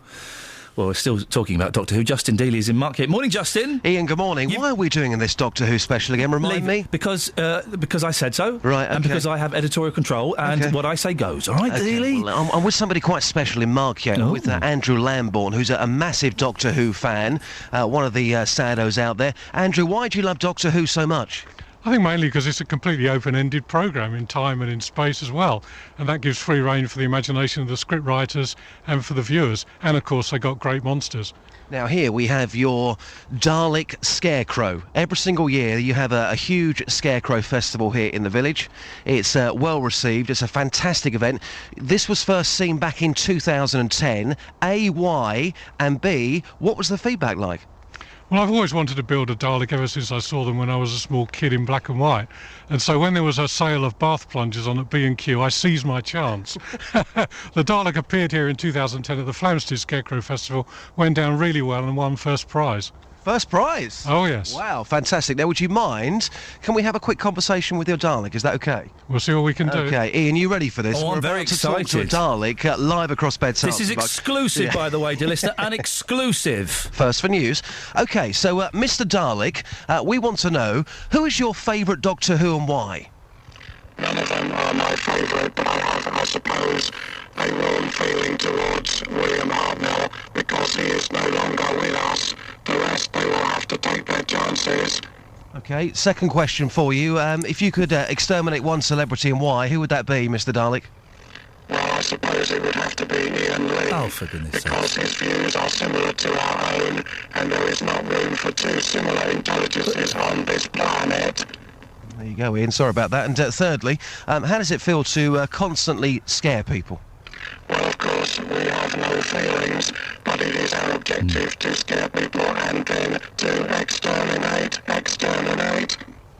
Well, there you go. Andrew, are you seriously proud of this? Absolutely. As he should. Let the me best thing since sliced bread. Dealey. Give the headphones to this fellow. I want to speak to Andrew. Okay. I want to speak to Andrew. Morning, Andrew. This is Iain Lee. You're live on the air. Can I just say, I'm really sorry that we had to send down a cynical, soulless person like Justin Dealey to talk to you. I think what you've done is fantastic, and I think it's superb. Keep up the good work. You can tell. I'm scared. No, I'm not scared. Oh, I'm not scared of a flipping Dalek. Right, go away, both of you. Go away, both of you. Dearie me. Keith's in Luton. Morning, Keith. Oh, good morning, Ian. Can I just say, we've had lots of emails about this, but one of them's quite complimentary. It's from Warren. He says, morning, Ian. Forget everything else. Just talk Doctor Who, OK? Keep up the work, good chap. There you go. That's right. Keith, what would you like to say? Yeah, I just wanted to say, actually, Ian, that I'm old enough to remember the first episode going out. So I was 60 years old earlier in the month. Oh, happy birthday early in the month. Oh, thank you very much. And basically, I just wanted to say that there is a connection between the first episode of Doctor Who and JFK's assassination. Go on, tell me. Yeah, well, what happened was that there'd been blanket coverage on the BBC of Kennedy's assassination for hours, and what happened was that the first episode of Doctor Who was the first sort of episode on the usual schedule that came back on after the blanket coverage of JFK's assassination. Ah, I see. So it had been news broadcasts and things like that, and then they went back to Doctor Who, and oh, fantastic! You see, it all links up, Keith. Yeah, that's right. And the other thing is, Ian, that the following week, like the second week of Doctor Who, as you might say, they actually showed the first episode again because they thought a lot of people would have switched off because they'd got tired of all the blanket, coverage of JFK. Yeah. So they actually put the first episode on again the second week before they showed the second episode. So there was like a double episode. Fantastic, you see. I've got myself a little bit of a hankering to go and watch some of those old William Hartnell and Patrick Troughton Doctor Who's now. I want to see some black and white Doctors. Yes. Well, William Hartnell is really my sort of favourite one, closely followed by John Pertwee. But I didn't like Matt Smith at all, to be honest. No. Are you going to watch it tomorrow, Keith? I will watch it. Good. Definitely watch it tomorrow, yes. Watch it. Allow your inner child to embrace the Doctor once again. Keith, thank you very much indeed. Iain, last night, the drama when the first Doctor Who looked across at the now Doctor Who, tears came. 50 years for them and me. TV magic, says Margaret in St Albans. Boom. That's what I'm talking about. Monica says, I've never seen any of the Doctor Who episodes, would really want to watch some, but because it's so many of them, I don't know where to start. Any suggestions? Well, see, I'd always say Tom Baker, but, if you're watching them with young, fresh eyes, you'll probably laugh. So, David Tennant, I guess? Gaz says, Ian, there's a TARDIS outside Earls Court Station on Google Street View. You can go inside it, click the 2 arrows. Thank you, Gaz. 08459 455 555 is the telephone number if you want to give us a call. Facebook.com/BBC3CR. Don't forget as well, I have had lots of emails this morning, and you can email me, ian.lee@bbc.co.uk. Carpet Martin has sent me an email. Ian, I was in Dallas earlier this year and visited the 6th floor museum, which documents that fateful day and is situated in the book depository from which Lee Harvey Oswald took his shots. He sent me a picture of of that door. Let me have a quick look at that. Right. What they've done is on the entrance door, there's a sign that says, no firearms. As Martin says, a little bit like bolting the door after the horse has bolted, isn't it? Well, it is a little bit, isn't it? Yes. Iain.lee@bbc.co.uk is the email if you want to email. IAIN.LEE. You can contact me at any time. If you want. We've been getting some cracking stories from you recently. We have an excellent team here. The team that works on this show is wonderful. They're dedicated, they are driven, and they go out and they find some cracking stories. But we also get cracking stories from you, dear listener. So if you've got something you think we should be talking about on this show, something that as your local radio station we should be addressing, and we haven't, then do send me an email and let me know. Iain.lee@bbc.co.uk. And if you're lucky, we'll send one of our reporters along. If you're unlucky, it'll be Justin. I can't guarantee it'll be one of the good ones, I'm afraid. This is BBC Three Counties Radio. It's coming up to 8:45. Let's get the travel news now. Here's Alice. Travel news for beds, cards and bugs. BBC Three Counties Radio. The M25 clockwise has one lane closed between junction 23 for South Mims and 24 for Potters Bar after an accident. That's near to the roadworks and it's causing quite a few queues there. In Brickerwood, North Orbital is still heavy at the M25 junction 21A roundabout. In Cheshunt, the A10 southbound is slow between College Road and Winston Churchill Way. In High Wycombe, Marlow Hill is heavy southbound. That's where it heads down into the town. And in Aylesbury, the A41 is slow between Oakfield Road and New Road. Public transport has no reported problems. This is Alice Glossop, BBC Three Counties Radio. Thank you very much, Alice. Right, it's coming up to 8:46. It's Friday, the 22nd of November. I'm Iain Lee. These are your headlines on BBC Three Counties Radio. Luton Borough Council earned £80,000 from allowing filming of the TV series Splash to take place at Luton's Inspire Sports Village. A couple questioned about allegations that 3 women were kept as slaves for 30 years have been released on police bail. And in cricket, Australia lead England by 224 runs after England's batsmen had a day to forget at the Gabba. England made just 136 in response to their hosts' first innings, total of 295. Coming up, a little bit of live music, but before that, it's the weather with Kelly. Beds, Hearts and Bucks weather. BBC Three Counties Radio. Today will start cloudy with the odd shower. However, it will soon turn drier with sunny spells breaking through. If we look at tonight, it will remain dry for most of tonight with some clearer spells. And tomorrow will also be dry with plenty of sunshine. Thanks, mate. They normally do like a 5-day... Oh, okay, fine. Outlook for Sunday to Tuesday, generally dry throughout with bright or sunny spells, but often rather cloudy and always on the cold side with a chance of overnight frost and fog. Today's maximum temperature is 8 degrees Celsius. Tomorrow's minimum temperature is 1. Dry and sunshiny. Cold. Wear a coat. Maybe take an umbrella. Gloves are a must. That's it. Bye.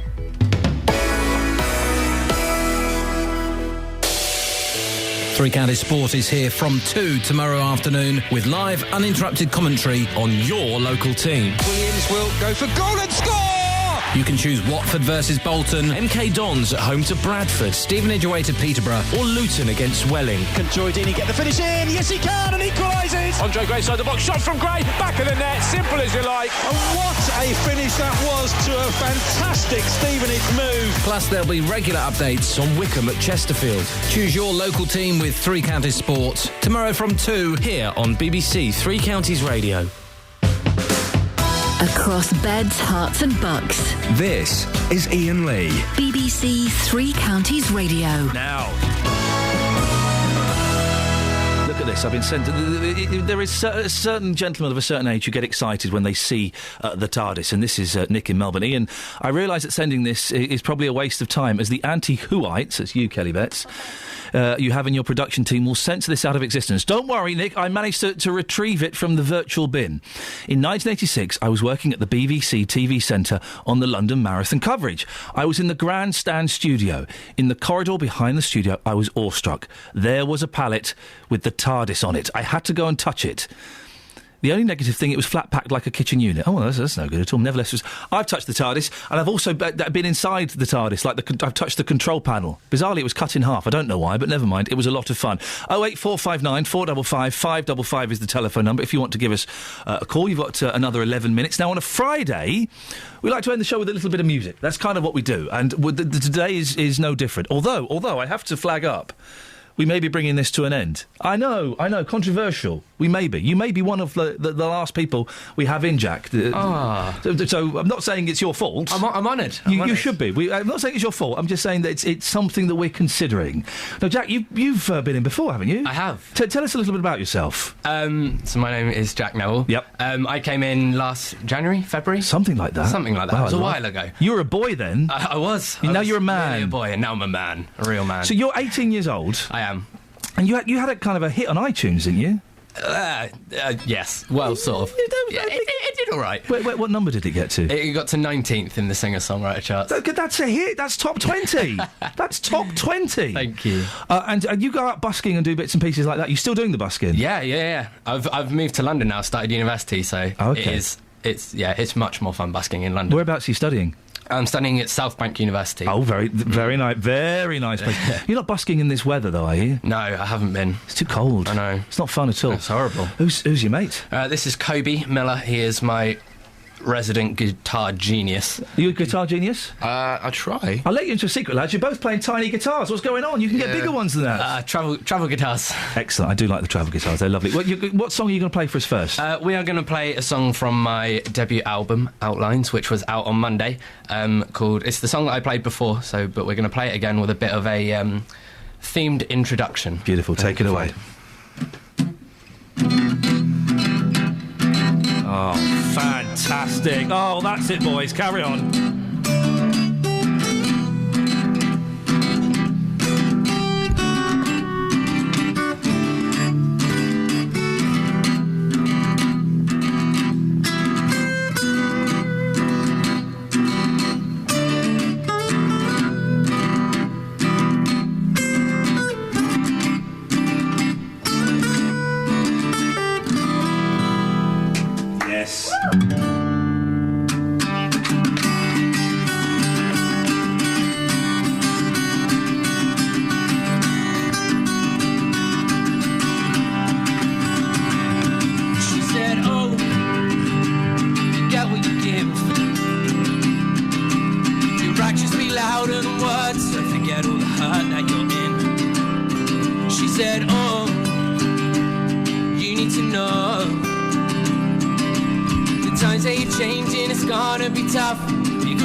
Tell them you make me feel on top of the world. It's cliche, but hey, you're my only girl.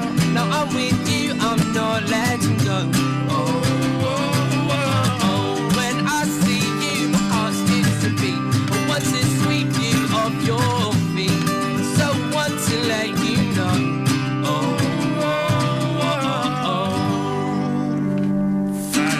Fantastic. We'll have some of that. Well done. Excellent. Never easy at this time of the morning, is it? I know, a little bit dry. It's a ridiculous time of the morning to come in and sing a song, so I appreciate that. So you've got a proper album out. I do, finally. So where can people get it? How do they get it? It is available on iTunes, on Amazon, Google Play. Most good online retailers. Most good online retailers. You can't go to our price and buy it on vinyl anymore, I'm afraid. It's a shame. So that's not happening. Them were the days. So what are you studying? I'm studying arts and festivals management. Wow, okay. Yes. They made that into a course. Well, they have. It's an actual degree now. So do you then become a festivals manager? Which sounds like a pretty cool It's basically job. just learning how to run Glastonbury. Is that what I'm the next Mike Leavis. Is that what you got your eye on? Yeah. Why not? Why Exactly. not? And what does the music that can kind of work hand in hand? Yeah, the music's kind of, well, started off as just a hobby, and now I guess is an official side project. Yeah. Well, you're both brilliant at it, so don't knock it on the head. Thank you. Kobe, how did you meet up with this reprobate? I don't know. We've just been guessing in the bar. Was it probably in the bar? Oh yeah, we chilling. We were 13 in the bar together. Having a couple of binge drinking Britain. That's what it is. Listen, we've got time for one more song. I may, if I raise my hands, that means keep on playing, but stop singing because we need to go to the travel. But hopefully we won't need to. That's fine. You will become the travel bed, which has got to be every young band's dream, hasn't it? Hasn't it? Oh, I'm honoured. This is what it's all about. You can pack it in after this. What song are you going to finish with? This is a song called "I Will Never" that Kobe and I both wrote and played together on the album. Wrote it when we were 14. Yeah, started writing it when we were 14, finished it off a couple of months ago. Okay, so this is long writing this process. is mate Kobe, and let's have a listen. Away you go. 1, 2, 3.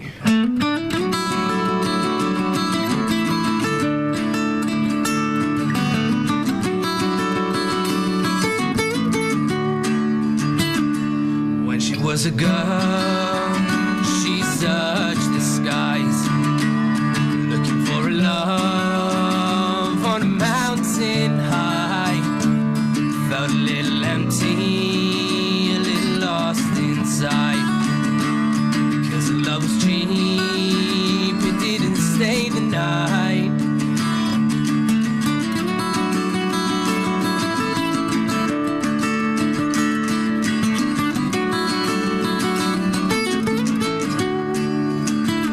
She's walking home alone, a little older now.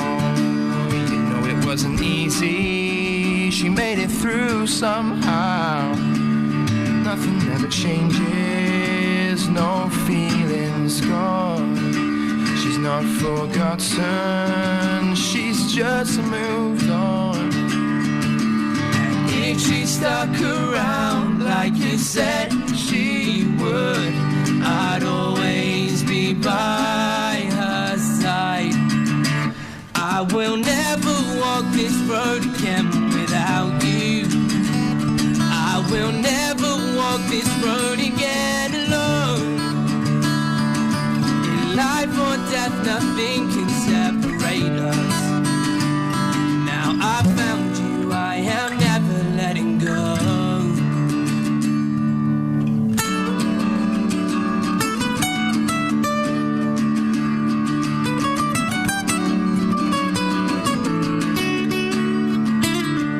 Now the world is different, she takes it day by day. More cautious of the people she meets along the way. And if she stuck around like she said she would, I'd always be by her side. I will never walk this road again without you. I will never walk this road again alone. In life or death, nothing can separate us. Now I found you, I am never letting go. Hey, fantastic. Look, not only a great song, you finished in perfect time. Thank you very much. You're more than welcome. Let's get the travel. Travel news for beds, cards, and bugs. BBC Three Counties Radio. The M25 clockwise has one lane closed between junction 23 for South Mimms and 24 for Potters Bar after an accident. There are queues now back to junction 22 for St Albans. The M1 southbound is slow between Newport Pagnell services and the junction 14 for Milton Keynes. In High Wycombe, Marlow Hill is still heavy heading into town. On public transport, London Midlands have delays between Birmingham New Street and Milton Keynes Central. That's causing minor delays on some trains leaving Milton Keynes on the departure boards. This is Alice Glossop, BBC Three Counties Radio. Alice, thank you very much. You've been listening to Jack Neville. Jack, where can people find out more about you, please? People can find out more about me by tweeting me at JackNevMusic, or they can go on my Facebook page, which is www.facebook.com/Jack Neville Music. Kobe, anything you want to plug? My band, Skies on Fire, www.facebook.weareskiesonfire.com. There you go, you see. Excellent stuff. Thank you very much for coming in. Right, that's it. That's your lots. There'll be a new podcast up around about lunchtime today if you want to go and find it on iTunes or on the BBC Three Counties page. JVS is up next. Until Monday, from me, ta-ta. Local and vocal across beds, hearts and bucks. This is BBC Three Counties Radio. Thank you, Ian. Good morning. Welcome to the JVS show. I'm Jonathan Vernon Smith. It's Friday morning. It's 9 o'clock. And on today's Big Phone In, is it acceptable to give your children alcohol when they're under 18? The think tank demo.